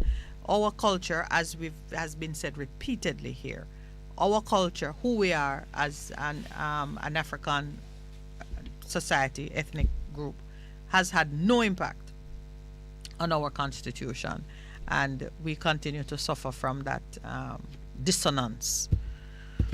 All right, we're at that stage when we begin to say our thank you. There's I discovered on the weekend that one of my favorite musicians, Elton John, there's a remix of a beautiful remix of one of his songs. I definitely have to hear it today. Please, Mr. Producer. This is Cold Heart, which is a combination of Rocket Man and Sacrifice. So I want to hear that.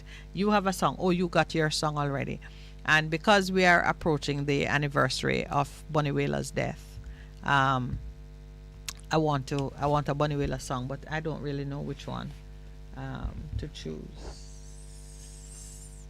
Mr. Engineer, can you find this remix for me? Cold Heart. It's an Elton John and Dua Lipa remix.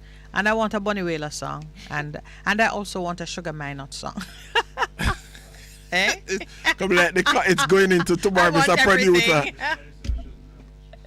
Cold Heart. If you can find Cold Heart, yeah. If I get one, I'm good.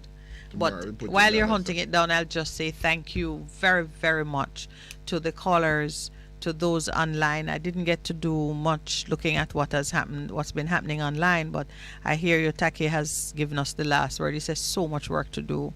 Having understood, the time has come to step out. Like the move from Brother Miguel and Entourage a few days ago. The pot is boiling. When will it boil over? With the WhatsApp group, Ricky B, I put the number on the chat. Guys, please just send us a note, give us your name so we can add you. If you are interested in partnering with us and, being a resource, a contributor, a source of strength and company, thank you so much. Keon Brown, Brixton, I have put please just check the WhatsApp. Number is there, and let me repeat it for those who are listening. Write it down and reach out to us. The number is 876-361-6583. For those who are participating in the 1660, you want to make change in your community, create your video log, send me your name, and upload whatever you're sending us, whether it is a video or just still shots, photos that you have taken of your community and the things you want to change. We will be right back in touch with you. I'm just going to start the ball rolling with that. And everything else that we can accommodate, you will see it growing out of this initial move. So thank you very much to the crew in the house, engineer, Mr. Producer. Thank you. Thank you, Pastor Percival, for being my co-worker in this journey. And God bless you all. We'll see you tomorrow. It is You found it? Oh, so I should not have come off. All right. Well, it's time for us to leave anyway. Yes, I realize that. Right. Okay, I'm so sorry that I've troubled you with a song that we can do the song tomorrow. One Love. Oh, Ricky B, I did not see the email that you sent me, but I will check again. He says, did I read his email about Jamaica signing an agreement with who will override our constitution in pandemic times and force vaccination and mandates on us? I'm going to check out that to see if that is really what the agreement. We've been hearing about it sometimes. Yeah, but that is not so them go for true. But no, it might be like the white people there at the beach. All right. So yes, I think I've done a quick walkthrough. Again, I say thank you and walk good. It's our time to sign off anyway.